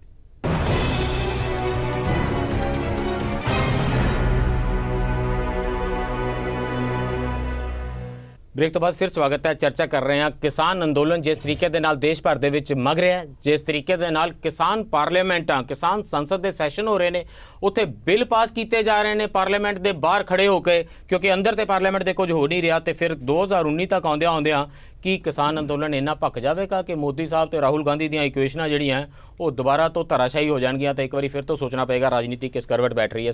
ਲక్ష్మణ ਸਿੰਘ ਸੇਵੇਵਾਲਾ ਜੀ, ਜਿਸ ਵੇਲੇ ਸਰਕਾਰ ਨੇ ਕਿਸਾਨਾਂ ਦਾ ਕਰਜ਼ਾ ਮੁਆਫ ਕਰਨ ਬਾਰੇ ਅਸੈਂਬਲੀ ਦੇ ਵਿੱਚ ਅਮਰਿੰਦਰ ਸਿੰਘ ਸਰਕਾਰ ਨੇ ਇੱਕ ਵੱਡਾ ਫੈਸਲਾ ਕੀਤਾ, ਮੁੱਖ ਮੰਤਰੀ ਸਾਹਿਬ ਨੇ ਅਨਾਉਂਸ ਕੀਤਾ, ਫਿਰ ਉਹਦਾ ਨੋਟੀਫਿਕੇਸ਼ਨ ਹੋ ਗਿਆ ਤੇ ਲਗਾਤਾਰ ਇਹ ਕਿਹਾ ਗਿਆ ਕਿ ਅਸੀਂ ਮਜ਼ਦੂਰਾਂ ਦਾ ਕਰਜ਼ਾ ਜਿਹੜਾ ਕਿ ਭਾਵੇਂ ਥੋੜਾ ਹੀ ਸੀ ਇਸ ਲਈ ਨਹੀਂ ਮਾਫ ਕਰ ਸਕਦੇ ਕਿ ਸਾਡੇ ਕੋਲ ਅੰਕੜੇ ਨਹੀਂ ਹੈਗੇ ਕਿ ਕਿੰਨਾ ਕਰਜ਼ਾ ਹੈ। ਉਹਨੇ ਅੰਕੜੇ ਜਿਨ੍ਹਾਂ ਨੇ ਇਕੱਠੇ ਕਰਨੇ ਸੀ, ਯੂਨੀਵਰਸਿਟੀਆਂ ਦੇ ਪ੍ਰੋਫੈਸਰਾਂ ਨੇ, ਬੁੱਧੀਜੀਵੀਆਂ ਨੇ, ਸਰਕਾਰ ਦੇ ਇਕੋਨੋਮਿਸਟਾਂ ਨੇ, ਉਹਨਾਂ ਨੇ ਤਾਂ ਆਪਣਾ ਕੰਮ ਕੀਤਾ ਨਹੀਂ। ਪਰ ਪੇਂਡੂ ਖੇਤ ਮਜ਼ਦੂਰ ਯੂਨੀਅਨ ਦੀ ਲੀਡਰਸ਼ਿਪ ਨੇ ਐਕੈਡੈਮਿਕਸ ਤੋਂ ਮਦਦ ਲੈ ਕੇ ਕੁਐਸਚਨੇਅਰ ਬਣਾਏ, ਪ੍ਰਸ਼ਨਾਵਲੀਆਂ ਬਣਾਈਆਂ, ਰਿਸਪੋਂਡੈਂਟ ਸਿਲੈਕਟ ਕੀਤੇ, ਸੈਂਪਲ ਸਾਈਜ਼ ਕੀਤੇ ਬਣਾਏ, ਰਿਸਰਚ ਮੈਥੋਡੋਲੋਜੀਆਂ ਡਿਵੈਲਪ ਕੀਤੀਆਂ। ਇਹ ਕੰਮ ਤਾਂ ਯੂਨੀਵਰਸਿਟੀਆਂ ਦੇ ਸੀ ਡਾਕਟਰ ਦਰਸ਼ਨਪਾਲ ਜੀ, ਇਹ ਤਾਂ ਯੂਨੀਵਰਸਿਟੀਆਂ ਨੇ ਕਰਨਾ ਸੀ। ਇਹ ਕ੍ਰਿਡ ਦੇ ਕੰਮ ਸੀ, ਇਹ IDC ਦੇ ਕੰਮ ਸੀ, ਇਹ ਪੰਜਾਬ ਸਰਕਾਰ ਦੇ ਕੰਮ ਸੀ। ਇਹ ਕੰਮ ਮਜ਼ਦੂਰ ਆਪਣੇ ਤੇ ਕਰ ਰਹੇ ਨੇ। ਤੇ ਇਹ ਸੁਣੋ ਨਵੇਂ ਜਿਹੜੇ ਫੈਕਟ ਸਾਹਮਣੇ ਹੋਏ ਨੇ। ਪਹਿਲੀ ਗੱਲ, ਇੱਕ ਮਹੀਨੇ ਦੇ ਵਿੱਚ 28 ਦਿਨ ਹੁੰਦੇ ਨੇ, ਇੱਕ ਸਾਲ ਦੇ ਵਿੱਚ 13 ਮਹੀਨੇ ਹੁੰਦੇ ਨੇ। ਤੁਸੀਂ ਆਪਣੇ ਕੈਲੰਡਰ ਵੱਲ ਨਾ ਦੇਖੋ, ਜਿਹੜੇ ਕੈਲੰਡਰ ਤੇ ਅੰਗੂਠੇ ਲਾਉਂਦੇ ਨੇ ਮਜ਼ਦੂਰ ਉਹਦੇ ਵੱਲ ਵੇਖੋ। ਲక్ష్మణ ਸਿੰਘ ਸੇਵੇਵਾਲਾ ਜੀ, ਸਾਨੂੰ ਇਹ ਦੱਸੋ ਕਿ ਕਿਵੇਂ ਹਰ ਮਹੀਨੇ ਵਿੱਚ 28 ਦਿਨ ਹੁੰਦੇ ਨੇ, ਕਿਵੇਂ ਇੱਕ ਸਾਲ ਦੇ ਵਿੱਚ 13 ਮਹੀਨੇ ਹੁੰਦੇ ਨੇ, ਤੇ ਕਿਵੇਂ ਜਿਹੜਾ ਵਿਆਜ ਦਾ ਰੇਟ ਹੈ ਉਹ 26% ਤੋਂ ਲੈ ਕੇ ਤੇ 60% ਹੁੰਦਾ ਹੈ। ਤੇ ਇਹ ਸਭ ਕਰਕੇ ਤੇ ਟੋਟਲ ਕਰਜ਼ਾ ਮਜ਼ਦੂਰਾਂ ਦੇ ਸਿਰ ਇਸ ਵੇਲੇ ਪੰਜਾਬ ਦੇ ਕਿੰਨਾ, ਜਿਹੜਾ ਤੁਸੀਂ ਰਿਸਰਚ ਕਰਕੇ ਕੱਢਿਆ? ਪਹਿਲੀ ਗੱਲ ਤਾਂ ਅਸੀਂ ਇਹਦੇ 'ਚ ਇਹ ਕਹਿਣੀ ਚਾਹੁੰਦੇ ਹਾਂ ਕਿ ਅਸਲ 'ਚ ਕਿਸਾਨਾਂ ਦਾ ਵੀ ਕਰਜ਼ਾ ਮਾਫ ਕਰਨ ਦਾ ਅਮਰਿੰਦਰ ਸਿੰਘ ਦਾ ਕੋਈ ਇਰਾਦਾ ਨਹੀਂ। ਚਿੰਤਾ ਨਾ ਕਰੋ, ਉਹਨਾਂ ਨੇ ਕੀਤਾ ਉਹਨਾਂ ਨੂੰ ਸਿਰਫ ਲੋਲੀਪੌਪ ਦੇਣ ਦਾ ਮਸਲਾ ਸੀ। ਕਿਉਂਕਿ ਕਿਸਾਨ ਮੂਵਮੈਂਟ ਪੰਜਾਬ ਦੇ ਵਿੱਚ ਵੱਡੀ ਆ, ਖੇਤ ਮਜ਼ਦੂਰਾਂ ਦੀ ਮੂਵਮੈਂਟ ਹਲੇ ਉਸ ਪਾਈ ਤੇ ਨਹੀਂ। ਦੂਸਰੀ ਗੱਲ ਇਹ ਆ ਕਿ ਜੋ ਉਹਨਾਂ ਨੇ ਵਾਅਦੇ ਕੀਤੇ ਸੀ ਵੀ ਕਿਸਾਨਾਂ ਦੇ ਕਰਜ਼ੇ ਮਾਫ ਕਰਾਂਗੇ, ਟੋਟਲ ਕਰਜ਼ੇ ਮਾਫ ਕਰਾਂਗੇ, ਉਧਰ ਨੂੰ ਗਏ ਨਹੀਂ ਉਹ। ਇਸ ਕਰਕੇ ਸਾਨੂੰ ਇਸ ਗੱਲ ਨਾਲ ਗਿਲਾ ਨਹੀਂ ਕਿ ਕਿਸਾਨਾਂ ਦਾ ਕਿ ਤੁਸੀਂ ਹੁਣ ਆਪਣਾ ਸਰਵੇ ਕਰਾਓ, ਸਰਕਾਰ ਕਹਿੰਦੀ ਸਾਡੇ ਕੋਲ ਅੰਕੜੇ ਨਹੀਂ। ਇਹ ਕਿਵੇਂ ਸੋਚਿਆ ਵੀ ਮਜ਼ਦੂਰ ਆਪਣਾ ਸਰਵੇ ਕਰਾਣ, ਜਿਹੜਾ ਕੰਮ ਪ੍ਰੋਫੈਸਰ ਕਰਦੇ ਨੇ? ਹਾਂਜੀ, ਮੈਂ ਦੱਸਦਾ ਜੀ ਵੀ ਸਾਨੂੰ ਇਹ ਗਿਲਾ ਨਹੀਂ ਵੀ ਕਿਸਾਨਾਂ ਦੇ ਕਰਜ਼ੇ ਮਾਫੀ ਦਾ ਕਿਉਂ ਐਲਾਨ ਕੀਤਾ। ਅਸੀਂ ਕਹਿੰਦੇ ਹਾਂ ਜਿਹੜੇ ਖੇਤ ਮਜ਼ਦੂਰ ਆ ਤੱਤ ਰੂਪ ਦੇ ਵਿੱਚ ਇਹ ਕਿਸਾਨ ਨੇ, ਇਹ ਬੇਜ਼ਮੀਨੇ ਕਿਸਾਨ ਆ, ਇਹਨਾਂ ਦਾ ਕਰਜ਼ਾ ਸਭ ਤੋਂ ਪਹਿਲਾਂ ਮਾਫ ਹੋਣਾ ਚਾਹੀਦਾ। ਸੋ ਇਹ ਟਰਮੀਨੋਲੋਜੀ 'ਚ ਵੀ ਇਸ਼ੂ ਹੈ ਕਿ ਉਹਨਾਂ ਨੂੰ ਵੀ ਕਿਸਾਨ ਗਿਣੋ, ਉਹ ਬੇਜ਼ਮੀਨੇ ਕਿਸਾਨ ਨੇ, ਉਹਨਾਂ ਦਾ ਨਾਮ ਮਜ਼ਦੂਰ ਨਹੀਂ ਹੈ। ਸ਼ੋਰ। ਤੇ ਇਹਦੇ ਸੰਬੰਧ ਵਿੱਚ ਜਦੋਂ ਇਹ ਸਰਕਾਰ ਇਸ ਗੱਲ ਤੋਂ ਹੱਥ ਖੜੇ ਕਰ ਗਈ, ਉਦੋਂ ਬਾਅਦ ਦੇ ਵਿੱਚ ਇਹ ਪ੍ਰੈਸ ਦੇ ਵਿੱਚ ਵੀ ਮਸਲਾ ਆਇਆ। ਅਸੀਂ ਇਹਨੂੰ ਇੱਕ ਚੁਣੌਤੀ ਵਜੋਂ ਲਿਆ ਵੀ ਜੇ ਸਰਕਾਰ ਕੋਲੇ ਅੰਕੜੇ ਨਹੀਂ, ਪਹਿਲੀ ਗੱਲ ਸਰਕਾਰ ਝੂਠ ਬੋਲਦੀ ਆ। ਵਾਓ। ਦੇਸ਼ ਦੀ ਸੂਬੇ ਦੀ 30% ਆਬਾਦੀ ਬਾਰੇ ਸਰਕਾਰ ਨੂੰ ਉਹਦੀ ਹਾਲਾਤ ਬਾਰੇ ਜਾਣਕਾਰੀ ਨਾ ਹੋਵੇ, ਇਹ ਗੱਲ ਸੰਘੋ ਨਹੀਂ ਉਤਰਦੀ। ਦੂਸਰੀ ਗੱਲ, ਜੇ ਤੁਹਾਡੇ ਕੋਲ ਇਹ ਜਾਣਕਾਰੀ ਨਹੀਂ ਹੈ ਤਾਂ ਤੁਹਾਡੇ ਕੋਲ ਕਿੱਡਾ ਕੁ ਮਸਲਾ ਵੀ ਤੁਸੀਂ ਇਹ ਜਾਣਕਾਰੀ ਹਾਸਲ ਨਹੀਂ ਕਰ ਸਕਦੇ। ਕਿਸਾਨਾਂ ਦੇ ਵੀ ਤਾਂ ਐਂ ਇਕੱਠੇ ਹੋਏ ਅੰਕੜੇ, ਜਾਨੀ ਇਹ ਇਰਾਦਾ ਨਹੀਂ ਸੀਗਾ। ਇਸ ਕਰਕੇ ਅਸੀਂ ਫਿਰ ਆਪਣੀ ਯੂਨੀਅਨ ਵੱਲੋਂ ਇਹਨੂੰ ਚੁਣੌਤੀ ਵਜੋਂ ਲੈ ਕੇ ਆ ਇੱਕ ਸਰਵੇ ਰਿਪੋਰਟ ਆ ਜਿਹੜੀ ਇਹ ਜਾਰੀ ਕੀਤੀ ਆ, ਜਿਹਦੇ 'ਚ ਅਸੀਂ ਅਸੀਂ 6 ਜ਼ਿਲ੍ਹਿਆਂ ਦੇ ਵਿੱਚੋਂ 13 ਪਿੰਡਾਂ ਦੇ ਵਿੱਚ ਗਏ ਆ। 13 ਪਿੰਡਾਂ ਦੇ ਵਿੱਚੋਂ ਅਸੀਂ 1618 ਪਰਿਵਾਰਾਂ ਨੂੰ ਉਹਦੇ ਵਿੱਚ ਸ਼ਾਮਲ ਕੀਤਾ। ਕੁੱਲ ਮਿਲਾ ਕੇ ਇਹ 1622-23 ਪਰਿਵਾਰ ਸੀ। 5 ਜਿਹੜੇ ਅਸੀਂ ਫਾਰਮ ਭਰੇ ਸੀ ਉਹਨਾਂ ਬਾਰੇ ਕਲੀਅਰਿਟੀ ਪੂਰੀ ਹੋ ਨਹੀਂ ਸੀ ਰਹੀ, ਇਸ ਕਰਕੇ ਉਹ 1618 ਅਸੀਂ ਬਿਲਕੁਲ ਫਿਗਰਾਂ ਸਹੀ ਆਉਣ ਇਹਨੂੰ ਜ਼ੋਰ ਲਾਇਆ। ਬਿਲਕੁਲ 1618 ਪਰਿਵਾਰਾਂ ਦਾ ਸਰਵੇ ਕੀਤਾ। ਉਹਦੇ ਵਿੱਚੋਂ ਸਿਰਫ 254 ਪਰਿਵਾਰ ਇਹੋ ਜਿਹੇ ਮਿਲਿਆ ਜਿਨ੍ਹਾਂ ਜਿਵੇਂ ਕਰਜ਼ਾ ਨਹੀਂ ਹੈ। ਉਹ 254 ਦਾ ਵੀ ਅਸੀਂ ਜਿੰਨਾ ਕਿ ਦੇਖਿਆ ਉਹਨਾਂ 'ਚ ਬਹੁਤੇ ਹਿੱਸੇ ਨੇ ਤਾਂ ਹੀ ਕਿਹਾ ਵੀ ਸਾਨੂੰ ਕਰਜ਼ਾ ਕੋਈ ਦਿੰਦਾ ਹੀ ਨਹੀਂ ਹੈ, ਤਾਂ ਕਰਕੇ ਉਹਨਾਂ ਦੀ ਹਾਲਤ ਹੀ ਨਹੀਂ ਹੈ ਵੀ ਉਹਨਾਂ ਨੂੰ ਕੋਈ ਕਰਜ਼ਾ ਦੇ ਦੇ। ਜਿਹੜਾ ਬਾਕੀ ਪਰਿਵਾਰਾਂ ਜੁਮੇ 1364 ਪਰਿਵਾਰਾਂ ਜੁਮੇ ਕਰਜ਼ਾ ਨੋਟ ਹੋਇਆ ਉਹ 12 ਕਰੋੜ 47 ਲੱਖ 20 ਹਜ਼ਾਰ ਤੋਂ ਉੱਪਰ ਕਰਜ਼ਾ ਹੈ ਜੀ। ਜੇ ਅਸੀਂ ਇਹਨੂੰ ਪੀੜਤ ਪਰਿਵਾਰਾਂ ਸਿਰ ਇਹਨੂੰ ਵੰਡ ਦਈਏ ਵੀ ਇਹ ਕਿੰਨਾ ਬਣ ਜਾਂਦਾ ਹੈ ਤਾਂ ਪੀੜਤ ਪਰਿਵਾਰਾਂ ਦੇ ਸਿਰ ਘੱਟ ਬਣ ਗਿਆ 80000 ਤੋਂ ਘੱਟ ਪਰ ਪਰਿਵਾਰ ਜਿਹੜੇ ਸਿਰਫ ਜੀ ਉਹ ਜਿਹੜੇ ਪੀੜਤ ਨੇ ਜਿਨ੍ਹਾਂ ਦੇ ਸਿਰ ਦੇ ਉੱਤੇ ਕਰਜ਼ਾ ਹੈ ਜੀ 1364 ਪਰਿਵਾਰ ਤਾਂ 91437 ਰੁਪਇਆ ਪਰ ਪਰਿਵਾਰ ਕਰਜ਼ਾ ਬਣਦਾ ਹੈ ਜੀ। ਜੇ ਅਸੀਂ 1618 ਚ ਜਿਵੇਂ ਔਸਤ ਕੱਢਦੇ ਹੁੰਦੇ ਨੇ ਇਕਨੋਮਿਸਟ ਉਸ ਹਿਸਾਬ ਨਾਲ ਕਰੀਏ ਤਾਂ 77000 ਬਣ ਰਿਹਾ। ਓਕੇ 77000 ਕਰਜ਼ਾ ਪਰ ਪਰਿਵਾਰ ਬਣ ਰਿਹਾ। ਇਹਦੇ ਵਿੱਚ ਜਿਹੜਾ ਕਰਜ਼ੇ ਦਾ ਹੈਗਾ ਜਿਹੜਾ ਸਾਨੂੰ ਵਿਚਾਰ ਆਇਆ ਅਸੀਂ ਇਸ ਗੱਲ ਨੂੰ ਲੈ ਕੇ ਵੀ ਜੇ ਉਹ ਕਿਹੜਾ ਕੰਮ ਆ ਜੇ ਮਨੁੱਖ ਚਾਹੇ ਤਾਂ ਕਰ ਨਹੀਂ ਸਕਦਾ ਗਾ। ਅਸੀਂ ਇਹ ਜ਼ੋਰ ਲਾਇਆ, ਅਸੀਂ ਇਹਨੂੰ ਕੁਝ ਇਕਨੋਮਿਸਟਾਂ ਦੀ ਮਦਦ ਵੀ ਲਈ ਤੇ ਬੇਸਿਕਲੀ ਜਾਣੀ ਅਸੀਂ ਆਪ ਤੇ ਜਿਹੜੇ ਕੋਈ ਸਾਡੇ ਪੜ੍ਹੇ ਲਿਖੇ ਸਹਿਯੋਗੀ ਸੀ ਉਹਨਾਂ ਦੀ ਮਦਦ ਨਾਲ ਇਹ ਅੰਕੜੇ ਇਕੱਠੇ ਕੀਤੇ। ਜੇ 70000 ਪਰ ਹਾਊਸਹੋਲਡ ਖਰਚਾ ਹੋਵੇ ਤੇ 7 ਲੱਖ ਹਾਊਸਹੋਲਡ ਪਰਿਵਾਰ ਨੇ ਤੇ ਲਗਭਗ 5.5 ਕਰੋੜ ਦੇ ਆਸ-ਪਾਸ ਦਾ ਕਰਜ਼ਾ ਹੋ ਗਿਆ। 53-90 5390 ਕਰੋੜ ਦੇ ਆਸ-ਪਾਸ ਦਾ ਕਰਜ਼ਾ ਬਣ ਰਿਹਾ ਮਜ਼ਦੂਰਾਂ ਦੇ ਉੱਤੇ ਜੀ। ਅਸੀਂ ਜਿਹੜਾ ਮੈਂ ਤੁਹਾਡਾ ਪੜ੍ਹਿਆ ਉੱਥੇ ਕਿ ਇੰਟਰਸਟ ਤੁਸੀਂ ਜਿੰਨਾ ਕੁ ਦਿੰਦੇ ਹੋ ਤੇ ਕਿੰਨਾ ਇੰਟਰਸਟ ਬਣ ਜਾਂਦਾ ਜੇ 26% ਇੰਟਰਸਟ ਲਾ ਰਹੇ ਨੇ? ਹਾਂਜੀ, ਜਿਹੜਾ ਮਤਲਬ 13 ਮਹੀਨੇ ਬਣਾਉਣ ਦੀ ਗੱਲ ਆ ਜਿਹੜਾ ਤੁਸੀਂ ਮੈਂ ਕਿਸਾਨੀ ਅੰਦੋਲਨ ਤੇ ਨਾ ਮੈਨੂੰ ਗੱਲ ਬਹੁਤ ਇੰਟਰਸਟਿੰਗ ਲੱਗ ਰਹੀ ਮੈਂ ਤਾਂ ਦੁਬਾਰਾ ਸੁਣ ਉਹਦੇ ਵਿੱਚ ਇਹ ਆ ਵੀ ਮਾਈਕਰੋ ਫਾਈਨਾਂਸ ਅਦਾਰੇ ਆ ਜਿਹੜੇ ਉਹ ਬੈਂਕਾਂ ਕੋਲੋਂ ਉਹ ਸਸਤੀ ਦਰ ਤੇ ਕਰਜ਼ਾ ਲੈਂਦੇ ਆ। ਖੇਤ ਮਜ਼ਦੂਰਾਂ ਨੂੰ ਉਹਨਾਂ ਦੇ ਜਿਹੜੇ ਕਾਰਡ ਨੇ ਉਹਨਾਂ ਉੱਤੇ ਲਿਖਿਆ ਹੋਇਆ 26% ਤੋਂ ਲੈ ਕੇ 26% ਉਹ ਮੰਨਦੇ ਆ ਵੀ ਅਸੀਂ 26 ਤਾਂ ਲੈਣਾ ਹੈ। ਓਕੇ, ਉਹਨਾਂ ਨੇ ਕਿਸ਼ਤਾਂ 28 ਦਿਨਾਂ ਦੀਆਂ ਬਣਾਤੀਆਂ। ਮਹੀਨੇ 'ਚ 28 ਦਿਨ ਗਿਣਤੇ। ਮਹੀਨੇ ਦੇ 28 ਦਿਨ ਗਿਣਤੇ। ਵਾਹ ਜੀ ਵਾਹ। ਜੇ ਤੁਸੀਂ ਉਹਨਾਂ ਨੂੰ ਮਤਲਬ 365 ਦਿਨ ਤੇ ਵੰਡੋਗੇ ਤਾਂ ਉਹ 13 ਕਿਸ਼ਤਾਂ ਬਣ ਜਾਂਦੀਆਂ ਜਿਹਦਾ ਮਤਲਬ ਸਾਲ ਦੇ 13 ਮਹੀਨੇ ਬਣਾਉਣ ਦੀ ਖੇਡ ਉਹਨਾਂ ਨੇ ਖੇਡਤੀ। ਦੂਸਰੀ ਗੱਲ ਇਹ ਹੈਗੀ ਆ ਜੀ ਉਹਦੇ ਵਿੱਚ ਉਹਨਾਂ ਨੇ ਇਹ ਕੀਤਾ ਹੋਇਆ ਵੀ ਕਿਸ਼ਤ ਮਜ਼ਦੂਰ ਤੋਂ ਭਰਾਉਂਦੇ ਨੇ। ਜੇ ਮਜ਼ਦੂਰ 1 ਘੰਟਾ ਵੀ ਲੇਟ ਹੋ ਜੇ ਕਿਸ਼ਤ ਭਰਨ ਤੋਂ ਤਾਂ ਉਹਨੂੰ 50 ਰੁਪਏ ਜਾਂ 100 ਰੁਪਏ ਜੁਰਮਾਨਾ ਲਾਇਆ ਜਾਂਦਾ। ਇਦੋਂ ਬਿਨਾ ਜਿਹੜਾ ਵਿਆਜ ਦਰ ਆ ਜੀ ਵਿਆਜ ਜਿਹੜਾ ਹੈਗਾ 26 ਤੋਂ 60 ਕਿਵੇਂ ਬਣ ਜਾਂਦਾ ਉਹ ਇਹ ਬਹੁਤ ਭੁਲੇਖਾ ਪਊਗਾ। ਮੈਂ ਉਹਦੇ ਧਿਆਨ ਨਾਲ ਪਰ ਜੇ 5300 ਕਰੋੜ ਦੇ ਆਸ-ਪਾਸ ਦਾ ਕਰਜ਼ਾ ਹੈ 5,500 ਕਰੋੜ ਦੇ ਆਸ-ਪਾਸ ਦਾ ਕਰਜ਼ਾ ਹੈ ਜਿਹਦੇ ਤੇ ਤੁਹਾਡੇ ਹਿਸਾਬ ਨਾਲ ਜੇ ਮੈਂ ਐਵਰੇਜ ਜਾਂ ਵਿਆਜ ਵੀ ਗਿਣਾ ਤੇ ਇਹ 12-1400 ਕਰੋੜ ਦੇ ਆਸ-ਪਾਸ ਦਾ ਵਿਆਜ ਲਗਭਗ ਬਣ ਰਿਹਾ ਹਰ ਸਾਲ ਦਾ। ਠੀਕ ਹੈ ਨਾ। ਤੇ why I allowed you for so much to speak for so much time. ਮੈਂ ਕਿਉਂ ਚਾਹੁੰਦਾ ਸੀ ਕਿ ਤੁਸੀਂ ਲਗਾਤਾਰ ਆਪਣੀ ਗੱਲ ਕਰਦੇ ਰਹੋ। ਇੱਕ ਤਾਂ ਇਸ ਕਰਕੇ ਕਿ ਇਹ ਤੁਹਾਡਾ ਕਰਜ਼ਾ ਸਾਡੇ ਸਿਰ ਬੜੇ ਦਹਾਕਿਆਂ ਦਾ ਜਿਨ੍ਹਾਂ ਦੀ ਆਵਾਜ਼ ਟੀਵੀ ਸਟੂਡੀਓ 'ਚੋਂ ਨਹੀਂ ਆਈ ਤੇ ਇਸ ਕਰਕੇ ਤੁਸੀਂ ਪੂਰਾ ਸਮਾਂ ਡਿਜ਼ਰਵ ਕਰਦੇ ਹੋ। ਦੂਸਰਾ ਇਸ ਲਈ ਵੀ ਕਿ ਡਾਕਟਰ ਦਰਸ਼ਨਪਾਲ ਤੇ ਡਾਕਟਰ ਸੁੱਚਾ ਸਿੰਘ ਗਿੱਲ ਵੀ ਤੁਹਾਡੀ ਗੱਲ ਧਿਆਨ ਨਾਲ ਸੁਣਨ। ਅਜਿਹਾ ਨਹੀਂ ਕਿ ਇਹ ਪਹਿਲਾਂ ਨਵਾਕਿਫ ਨੇ ਤੁਹਾਡੇ ਹਾਲਾਤਾਂ ਤੋਂ ਪਰ ਡਾਕਟਰ ਦਰਸ਼ਨਪਾਲ ਜੀ ਸਮਾਜ ਦਾ ਇਹ ਸਭ ਤੋਂ ਹਾਸ਼ੀਏ ਤੇ ਧੱਕਿਆ ਹੋਇਆ ਵਰਗ ਜਿਹਦਾ ਕੁੱਲ ਕਰਜ਼ਾ ਹੀ 5000 ਕਰੋੜ ਦੇ ਆਸ-ਪਾਸ ਹੈ ਉਸ ਕਰਜ਼ਾ ਮੁਆਫੀ ਦੀ ਮੁਕਤੀ ਦੀ ਮੰਗ ਦਾ ਹਿੱਸਾ ਕਿਉਂ ਨਹੀਂ ਬਣਦਾ? ਇਹ ਤਾਂ ਕਿ ਤੁਹਾਡੇ ਨਾਲ ਪਾਰਲੀਮੈਂਟ ਵੱਲ ਨੂੰ ਕੂਚ ਕਿਉਂ ਨਹੀਂ ਕਰਦੇ? ਬਿੱਲ ਦੇ ਵਿੱਚ ਇੱਕ ਡਿਮਾਂਡ ਇਹਨਾਂ ਦੀ ਵੀ ਕਿਉਂ ਨਹੀਂ ਆਉਂਦੀ? ਤੁਸੀਂ ਜਿਸ ਵੇਲੇ ਆਪਣਾ ਅਧਿਆਕਸ਼ ਚੁਣਦੇ ਹੋ ਉਹ ਸਪੀਕਰ ਤੁਸੀਂ ਚੁਣਿਆ ਕਿ ਨਾ ਮੇਧਾ ਪਾਟੇਕਰ ਜੀ ਨੂੰ ਇਸ ਵਾਰੀ ਲਾਇਆ ਸੀ ਆਪਣੀ ਪਾਰਲੀਮੈਂਟ ਦਾ। ਦੇਸ਼ ਭਰ ਦੇ ਵਿੱਚ ਜਿਹੜੇ ਸਾਰੀ ਉਮਰ ਹਾਸ਼ੀਏ ਤੇ ਧੱਕੇ ਲੋਕਾਂ ਲਈ ਲੜਦੇ ਰਹੇ ਨੇ ਤੇ ਜੇ ਮੇਧਾ ਪਾਟੇਕਰ ਜੀ ਇੱਕ ਬਿੱਲ ਇਹਨਾਂ ਦਾ ਵੀ ਟੇਬਲ ਹੋਣ ਦਿੰਦੇ ਜਿੱਥੇ ਟੇਬਲ ਤੇ ਹੈ ਨਹੀਂ ਸੀ ਪਾਰਲੀਮੈਂਟ ਤੋਂ ਬਾਅਦ ਤੇ ਉੱਥੇ ਇੱਕ ਇਹਨਾਂ ਦੀ ਵੀ ਆਵਾਜ਼ ਵਿੱਚ ਆ ਜਾਵੇ ਕਿ ਮਜ਼ਦੂਰ ਕਿਸਾਨ ਅੰਦੋਲਨ ਬਿਲਕੁਲ ਨਹੀਂ ਬਣ ਪਾਏਗਾ। ਤੁਹਾਡੀਆਂ ਆਪਸੀ ਫਾਲਟ ਲਾਈਨਸ ਕਿਉਂ ਨਹੀਂ ਮਿਟ ਰਹੀਆਂ? ਇੱਕ ਤਾਂ ਦੇਖੋ ਮੈਂ ਇਸ ਨੂੰ ਐ ਅਟੈਂਡ ਕਰਨਾ ਚਾਹੁੰਦਾ। ਇੱਕ ਤਾਂ ਗਿੱਲ ਸਾਹਿਬ ਨੇ ਮੈਂ ਉੱਥੋਂ ਸ਼ੁਰੂ ਕਰਦਾ ਜੀ। ਗਿੱਲ ਸਾਹਿਬ ਨੇ ਜੋ ਕਿਸਾਨ ਮੂਵਮੈਂਟ ਦੀ ਹਿਸਟਰੀ ਰੱਖੀ ਆ ਉਹਦੇ ਚ ਮੈਨੂੰ ਇਹ ਲੱਗਦਾ ਕਿ ਹੁਣ ਸਮਾਂ ਬਦਲ ਗਿਆ। ਓਕੇ, ਉਦੋਂ ਜਿਹੜੇ ਕਿਸਾਨ ਸੀ ਟਕੈਤ ਸਾਹਿਬ ਘਾਸੀ ਰਾਮ ਵਗੈਰਾ ਮੈਂ ਸਭ ਨੂੰ ਮਿਲਿਆ ਜੀ ਜੀ ਉਹਨਾਂ ਦੀ ਜਿਹੜੀ ਸਮਝ ਸੀ ਬਹੁਤ ਵਿਅਕਤੀਵਾਦੀ ਸੀ। ਹੁਣ ਜਿਹੜੇ ਲੋਕ ਨਵੇਂ ਡਿਵੈਲਪਮੈਂਟ ਚੋਂ ਆ ਰਹੇ ਨੇ ਮਸ਼ੀਨਰੀ ਨਾਲ ਕੰਮ ਕਰਕੇ ਹੁਣ ਜਿਹੜੀ ਕਿਸਾਨਾਂ ਦੀ ਲੀਡਰਸ਼ਿਪ ਹੈ ਜਾਂ ਕਿਸਾਨਾਂ ਦੇ ਮੁੱਦੇ ਜਿਹੜੇ ਉਠਾ ਰਹੇ ਨੇ ਕਿਸਾਨ ਲੀਡਰਸ਼ਿਪ ਨੂੰ ਪਤਾ ਇਸ ਗੱਲ ਦਾ। ਦੂਜੀ ਗੱਲ ਜਿਹੜੀ ਲక్ష్మణ ਸਿੰਘ ਹੁਣਾਂ ਨੇ ਉਠਾਈ ਹੈ ਕਿ ਖੇਤ ਮਜ਼ਦੂਰਾਂ ਦੀ ਵੀ ਗਰੀਬ ਕਿਸਾਨ ਨੇ, ਬੇਜ਼ਮੀਨੇ ਕਿਸਾਨ ਨੇ, ਤਾਂ ਉਹ ਇੱਕ ਤਾਂ ਪਹਿਲੀ ਗੱਲ ਤਾਂ ਮੈਂ ਇਹਦੇ ਨਾਲ ਸਹਿਮਤ ਹਾਂ, ਟਰਮੀਨੋਲੋਜੀ ਵੀ ਗਲਤ ਹੈ, ਕਿਸੇ ਨੂੰ ਮਜ਼ਦੂਰ ਕਹਿ ਰਹੇ ਹੈ, ਇਹ ਕਿਸਾਨ ਨੇ, ਡਿਫਰੈਂਟ ਕੈਟਾਗਰੀਜ਼। ਬੇਜ਼ਮੀਨੇ ਕਿਸਾਨ ਜਦੋਂ ਬਿਲਕੁਲ ਜ਼ਗੀਰਦਾਰੀ ਪ੍ਰਬੰਧ ਹੁੰਦਾ, ਜਦੋਂ ਕੋਈ ਲੈਂਡਲੌਰਡ ਜ਼ਮੀਨ ਦਿੰਦਾ ਕਿਸੇ ਨੂੰ, ਉਹ ਖੇਤੀ ਕਰਦਾ ਉਹਦੇ ਤੇ, ਉਹ ਕਿਸਾਨ ਹੁੰਦਾ, ਜ਼ਮੀਨ ਨਹੀਂ ਹੁੰਦੀ, ਮੁਜ਼ਾਰਾ ਹੁੰਦਾ, ਉਹ ਬੇਜ਼ਮੀਨਾ ਕਿਸਾਨ ਹੁੰਦਾ। ਜਦੋਂ ਕੋਈ ਦਿਹਾੜੀ ਵਾਸਤੇ, ਸਾਲ ਦੀ ਨੌਕਰੀ ਵਾਸਤੇ ਮਜ਼ਦੂਰ ਜਾਂਦਾ, ਉਹਨੂੰ ਅਸੀਂ ਖੇਤ ਮਜ਼ਦੂਰ ਦੀ ਕੈਟਾਗਰੀ ਵੱਖਰੀ ਗਿਣਦੇ ਹਾਂ। ਇਹਨੂੰ ਖਿੱਚ ਕੇ ਜੋੜਨਾ ਠੀਕ ਨਹੀਂ ਹੈ। ਤੁਸੀਂ ਇਹ ਕਿਸਮ ਦੇ ਨਾਲ ਵਾਲੀਆਂ ਖੱਲਾਂ ਜਿਵੇਂ ਮਰਜ਼ੀ ਪਾਓ ਤੇ ਉਹ ਕਿਸਾਨ ਯੂਨੀਅਨਾਂ ਤੇ ਅਕੈਡਮਿਕਸ ਆਪਸ ਵਿੱਚ ਉਤਾਰਦੇ ਰਹਿਣ। ਮੈਂ ਸਿਰਫ ਇਹ ਕਹਿ ਰਿਹਾ ਜਿਸ ਵੇਲੇ ਲੋਕ ਰੋ ਰਹੇ ਨੇ, ਤੁਸੀਂ ਇਹਦੇ ਆਂਸੂ ਕਿੱਥੋਂ ਆ ਰਹੇ ਨੇ? ਮੈਨੂੰ ਗੱਲ ਖਤਮ ਕਰ ਲੈਣ ਦਿਓ, ਮੈਨੂੰ ਗੱਲ ਖਤਮ ਕਰ ਲੈਣ ਦਿਓ, ਕਿਉਂਕਿ ਕਿਸਾਨ ਮਤਲਬ ਕਿ ਜਿਹੜੇ ਵੱਖਰੇ ਵੱਖਰੇ ਸੂਬਿਆਂ ਚੋਂ ਕਿਸਾਨ ਲੀਡਰ ਆਏ ਸੀ, ਕਿਸਾਨ ਜਥੇਬੰਦੀਆਂ ਨੇ, ਉਹਨਾਂ ਨੇ ਬੇਜ਼ਮੀਨੇ ਕਿਸਾਨਾਂ ਤੇ ਖੇਤ ਮਜ਼ਦੂਰਾਂ ਦੇ ਕਰਜ਼ਿਆਂ ਬਾਰੇ ਜਿਹੜੀ ਜੋ ਬਿੱਲ ਪਾਸ ਹੋਇਆ ਉਸ ਕੈਟਾਗਰੀ 'ਚ ਰੱਖਿਆ ਹੋਇਆ ਉਸ ਨੂੰ, ਮਤਲਬ ਕਿ ਜੋ ਬਿੱਲ ਪਾਸ ਜੋਗਿੰਦਰ ਯਾਦਵ ਜੀ ਦੇ ਆਰਟੀਕਲਾਂ ਵਿੱਚ ਤੇ ਆ ਹੀ ਜਾਂਦਾ ਹੈ। ਮੈਨੂੰ ਕਾਗਜ਼ਾਂ ਵਿੱਚ ਮੇਰਾ ਮਤਲਬ ਇਹ ਹੈ ਕਿ ਦੇਖੋ, ਮੈਂ ਲੈਟ ਮੀ ਗੋ ਟੂ ਮੈਨੂੰ ਗੱਲ ਖਤਮ ਕਰ। ਜੋ ਬਿੱਲ ਦੀ ਡੈਫੀਨੇਸ਼ਨ ਹੈ, ਬਿੱਲ ਦੇ ਵਿੱਚ ਜੋ ਡੈਫੀਨੇਸ਼ਨ ਅਸੀਂ ਪਾਈ ਹੈ, ਉਹਦੇ ਵਿੱਚ ਸਾਰੀਆਂ ਕੈਟਾਗਰੀ ਜਿਵੇਂ ਤੁਸੀਂ ਰੱਖਿਆ, ਉਹਦੇ ਵਿੱਚ ਖੇਤ ਮਜ਼ਦੂਰ ਤੇ ਬੇਜ਼ਮੀਨੇ ਕਿਸਾਨਾਂ ਦੀ ਕੈਟਾਗਰੀ ਨੂੰ ਰੱਖਿਆ ਹੋਇਆ। ਸਰ ਤੁਸੀਂ ਇਹ ਕਹਿ ਰਹੇ ਹੋ ਕਿ ਮੈਂ ਉਹਨਾਂ ਲਈ ਲੜ ਰਿਹਾ, ਉਹਨਾਂ ਨੂੰ ਲੱਗ ਹੀ ਨਹੀਂ ਰਿਹਾ ਕਿ ਲੜਾਈ ਮੇਰੇ ਲਈ ਹੋ ਰਹੀ ਹੈ, ਇਹਦਾ ਮਤਲਬ ਕਿਤੇ ਪ੍ਰੋਬਲਮ ਹੈ ਨਾ। ਪ੍ਰੋਬਲਮ ਕਿੱਥੇ ਹੈ? ਪ੍ਰੋਬਲਮ ਇਹ ਹੈ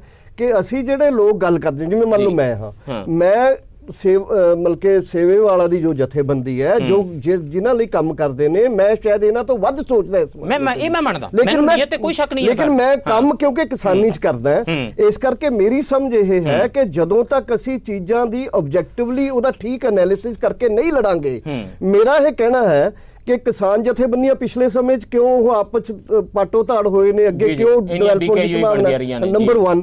ਨੰਬਰ 2, ਅਗਰ ਪੰਜਾਬ ਦੇ ਅੰਦਰ ਅਸੀਂ ਸੱਚੀ ਮੁੱਚੀ ਖੇਤ ਮਜ਼ਦੂਰਾਂ ਦੀਆਂ ਵਿਸ਼ੇਸ਼ ਮੰਗਾਂ ਨੂੰ ਮਿਲ ਕੇ, ਈਵਨ ਮੈਂ ਤਾਂ ਇੱਥੇ ਵੀ ਕਹਿੰਦਾ ਕਿ ਜੇ ਸਾਡੇ ਖੇਤ ਮਜ਼ਦੂਰਾਂ ਦੀਆਂ ਜਥੇਬੰਦੀਆਂ ਸੁਪਰ ਸਟਰਕਚਰ ਦੀ ਜਾਤ-ਪਾਤ ਦੇ ਮਸਲੇ ਨੂੰ ਅਸੀਂ ਨਾਲ ਨਹੀਂ ਜੋੜਦੇ, ਤਾਂ ਸਾਡੀ ਜਿਹੜੀ ਆਪਣੇ ਸਾਥੀ ਪੈਨਲਿਸਟ ਸੀ ਉਹਨਾਂ ਨੂੰ ਸਮਾਂ ਸਿਰਫ ਛੱਡ ਦਿਓ। ਮੈਂ ਡਾਕਟਰ ਗਿੱਲ ਨੂੰ ਇਹਦੇ 'ਚ ਲਿਆਉਣਾ ਚਾਹੁੰਦਾ। ਡਾਕਟਰ ਗਿੱਲ, ਕਿਉਂਕਿ ਲਾਰਜਲੀ ਮੈਂ ਡਿਬੇਟ ਇੱਥੇ ਰੱਖਣਾ ਚਾਹੁੰਦਾ ਕਿ ਵਾਟ ਆਈ ਵਾਂਟ ਟੂ ਅੰਡਰਸਟੈਂਡ ਇਸ ਕਿ ਜੋ ਕੁਝ ਹੋ ਰਿਹਾ ਇਸ ਵੇਲੇ ਦੇਸ਼ ਦੇ ਵੱਖ-ਵੱਖ ਹਿੱਸਿਆਂ ਦੇ ਵਿੱਚ, ਤੇ ਜਿਵੇਂ ਕਿਸਾਨ ਆਰਗੇਨਾਈਜੇਸ਼ਨਸ ਇਕੱਠੀਆਂ ਆ ਰਹੀਆਂ ਨੇ ਤੇ ਅੰਦੋਲਨ ਇੱਕ ਰੂਪ ਰਹਿ ਰਿਹਾ, ਪਹਿਲੀ ਗੱਲ ਜਿਹੜਾ ਹਿੱਸਾ ਉਹਦੇ ਤੋਂ ਬਾਹਰ ਰਹਿ ਗਿਆ ਤੇ ਬੜਾ ਪੀੜਤ ਹਿੱਸਾ ਹੈ, ਉਹ ਨਾਲ ਕਿਉਂ ਨਹੀਂ ਆ ਰਿਹਾ? ਤੇ ਸੈਕੰਡਲੀ ਜਿਹੜਾ ਇਹ ਅੰਦੋਲਨ ਹੈ, ਕੀ ਇਹ ਰਾਜਨੀਤੀ ਨੂੰ ਪ੍ਰਭਾਵਿਤ ਕਰੇਗਾ? ਜਿਹੜਾ ਡਾਕਟਰ ਦਰਸ਼ਨਪਾਲ ਕਹਿ ਰਹੇ ਨੇ ਕਿ ਜੀ ਉਹ ਜਿਹੜਾ ਸਮਾਂ ਸੀ ਮੁਲਾਇਮ ਸਿੰਘ, ਅਜੀਤ ਸਿੰਘ, ਵੀਪੀ ਸਿੰਘ, ਚੰਦਰਸ਼ੇਖਰ ਮੁਰਾਰਜੀ ਦੇਸਾਈ, ਦੇਵੀ ਲਾਲ ਵਾਲਾ, ਜਾਂ ਰਿਓਤਕਾਰੀ ਸੰਗਠਨਾਂ ਵਾਲਾ, ਜਾਂ ਚੌਧਰੀ ਚਰਨ ਸਿੰਘ ਵਾਲਾ, ਜਾਂ ਸ਼ੇਤਕਾਰੀ ਸੰਗਠਨਾਂ ਵਾਲਾ, ਉਹ ਸਮੇਂ ਤੋਂ ਅੱਜ ਦਾ ਅੰਦੋਲਨ ਡਿਫਰੈਂਟ ਹੈ ਤੇ ਇਹ ਬੜੇ ਪੜ੍ਹੇ ਲਿਖੇ ਤੇ ਸਿਆਣੇ ਕਿਸਾਨਾਂ ਦੇ ਹੁਣ ਹੱਥਾਂ ਵਿੱਚ ਹੈ, ਜਿਹੜੇ ਇਹਨੂੰ ਸੋਲੀਡੀਫਾਈ ਕਰ ਲੈਣਗੇ। ਨਵੇਂ ਮੀਡੀਆ ਨੂੰ ਜਾਣਦੇ ਨੇ,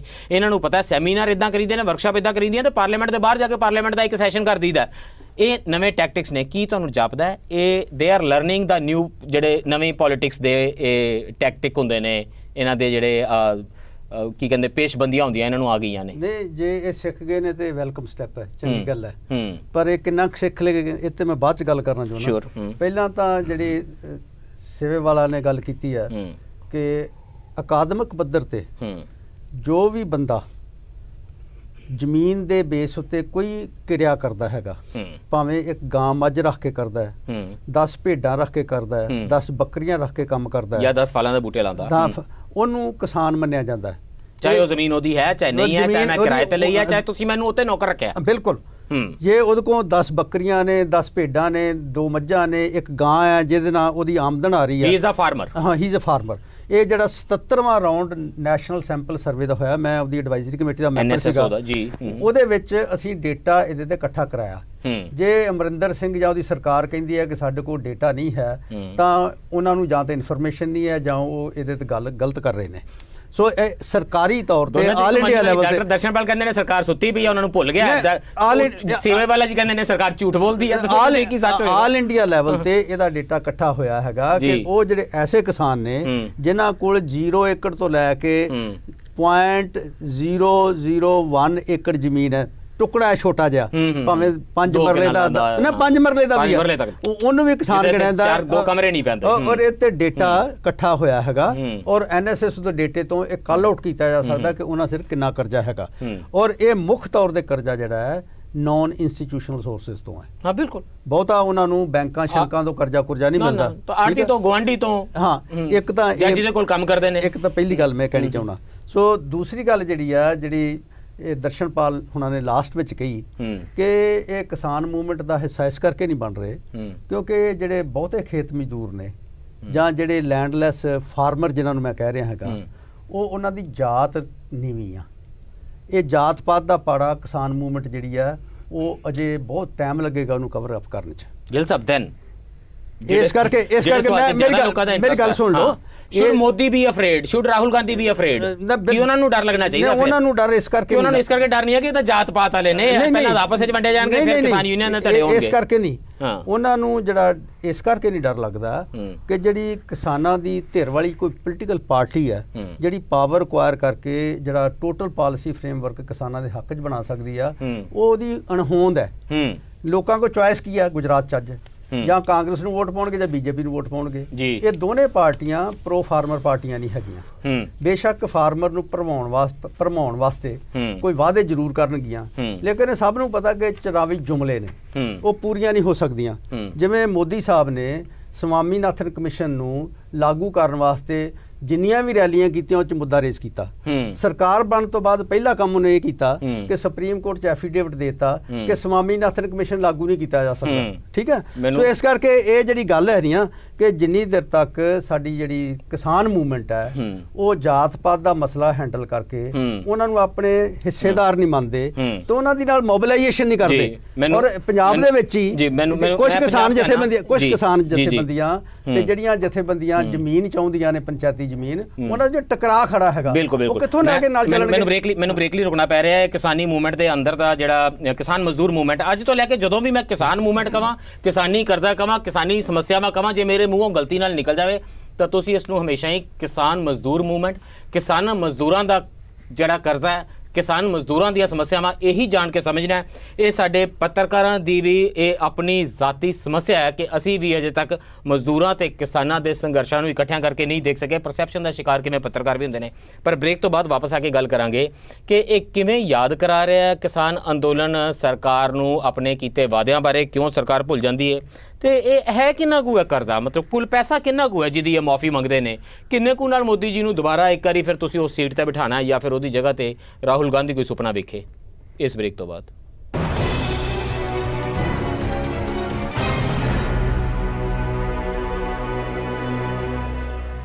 ਬ੍ਰੇਕ ਤੋਂ ਬਾਅਦ ਫਿਰ ਸਵਾਗਤ ਹੈ ਜੀ। ਚਰਚਾ ਕਰ ਰਹੇ ਹਾਂ ਕਿਵੇਂ ਕਿਸਾਨ ਆਪਣਾ ਕਰਜ਼ਾ ਮਾਫੀ ਦਾ ਅੰਦੋਲਨ ਪਾਰਲੀਮੈਂਟ ਦੀਆਂ ਬਰੂਹਾਂ ਤੇ ਲੈ ਗਏ ਨੇ ਤੇ ਮਜ਼ਦੂਰ ਕਹਿੰਦੇ ਨੇ ਉਹਦੇ ਵਿੱਚ ਜਰਾ ਸਾਡਾ ਵੀ ਨਾਂ ਪਾ ਲੈਂਦੇ ਤੇ ਚੰਗੀ ਗੱਲ ਸੀ, ਸਾਡਾ ਤੇ ਥੋੜਾ ਜਿਹਾ ਹੀ ਕਰਜ਼ਾ ਸੀ ਤੇ ਕਿਸਾਨਾਂ ਦੀਆਂ ਮੂਵਮੈਂਟ ਦੇ ਅੰਦਰ ਦੀ ਜਾਤ ਪਾਤ ਸ਼ਾਇਦ ਅੰਦੋਲਨ ਨੂੰ ਵੱਡਾ ਨਹੀਂ ਬਣਨ ਦੇ ਰਹੀ। ਡਾਕਟਰ ਸੁੱਚਾ ਸਿੰਘ ਗਿੱਲ ਜੀ, ਇਹ ਕਿੰਨਾ ਕਰਜ਼ਾ ਜਿਹਦੀ ਇਹ ਮਾਫੀ ਮੰਗਦੇ ਨੇ? ਜਿਹੜੀ ਇਹ ਲਾਈ ਬੈਠੇ ਨੇ ਮੈਰਿਲ ਲਿੰਚ ਵਾਲੇ ਸਾਰਾ ਐਸਟੀਮੇਟ, ਉਹ ਕਹਿੰਦੇ ਨੇ 2.5 ਲੱਖ ਕਰੋੜ ਦੇ ਆਸ-ਪਾਸ 2019 ਦੀਆਂ ਇਲੈਕਸ਼ਨਾਂ ਤੱਕ ਸਟੇਟ ਗਵਰਨਮੈਂਟ ਕਰਜ਼ਾ ਮਾਫੀ ਮੰਗ ਸਕਦੀਆਂ ਨੇ। ਇਹ 2% GDP ਦਾ ਹੋ ਜਾਂਦਾ ਕਰਦਿਆਂ। ਨਹੀਂ ਦੇਖੋ, ਇਹ ਜਿਹੜਾ ਕੱਲੇ ਪੰਜਾਬ ਸਿਰ ਕਰਜ਼ੇ ਦੇ ਐਸਟੀਮੇਟ ਨੇ, ਹਾਂ ਕੱਲੇ ਪੰਜਾਬ ਦੇ ਬਾਰੇ ਗੱਲ ਕਰ ਲਓ, 70,000 ਤੋਂ 80,000 ਕਰੋੜ ਰੁਪਏ ਦੇ 70,000 ਤੋਂ 80,000 ਕਰੋੜ ਦਾ ਕਰਜ਼ਾ ਮਾਫੀ ਦੀ ਡਿਮਾਂਡ ਹੈ। 9500 ਕਰੋੜ ਦਾ ਕਰਜ਼ਾ ਅਮਰਿੰਦਰ ਸਿੰਘ ਜੀ ਕਹਿੰਦੇ ਅਸੀਂ ਮਾਫ ਕਰ ਦਿੱਤਾ ਹੈ। 1500 ਕਰੋੜ ਰੁਪਏ ਉਹਦੇ ਚੋਂ ਮਨਪ੍ਰੀਤ ਬਾਦਲ ਜੀ ਕਹਿੰਦੇ ਨੇ ਮੈਂ ਬਜਟ 'ਚ ਰੱਖ ਦਿੱਤੇ ਨੇ ਤੇ ਇੱਕ ਪੈਸੇ ਦਾ ਕਰਜ਼ਾ ਜੇ ਮਾਫ ਨਹੀਂ ਹੋਇਆ ਕਿਉਂਕਿ ਇਹਦੀ ਨੋਟੀਫਿਕੇਸ਼ਨ ਦੇ ਨਾਲ ਪਰਫਾਰਮ ਹੀ ਨਹੀਂ ਭੇਜੇਗੇ ਡਿਪਟੀ ਕਮਿਸ਼ਨਰ। ਟੋਟਲ ਪੁੱਛ ਰਹੇ ਜੇ ਨਾ, ਇਹ ਟੋਟਲ ਜਿਹੜਾ ਹੈਗਾ ਇਹ ਕਾਫੀ ਵੱਡੀ ਅਮਾਉਂਟ ਬਣੇਗੀ। ਲੇਕਿਨ ਜੇ ਤੁਸੀਂ ਆਲ ਇੰਡੀਆ ਲੈਵਲ ਤੇ ਦੇਖੋ ਤੇ ਜਿਹੜੀ ਇੰਡਸਟਰੀਅਲ ਕਲਾਸ ਹੈ ਜਿਹਨੂੰ ਕੰਸੈਸ਼ਨ ਦੇ ਰਹੇ ਨੇ ਇਨ ਦਾ ਨੇਮ ਆਫ, ਉਹ ਕਹਿੰਦੇ ਨੇ ਇਨਸੈਂਟਿਵ ਦੇ ਨਾਂ ਤੇ ਦੇ ਰਹੇ ਨੇ, ਉਤਸ਼ਾਹਿਤ ਕਰਨ ਲਈ, ਉਹ ਇਹਦੇ ਤੋਂ ਜ਼ਿਆਦਾ ਹੈ।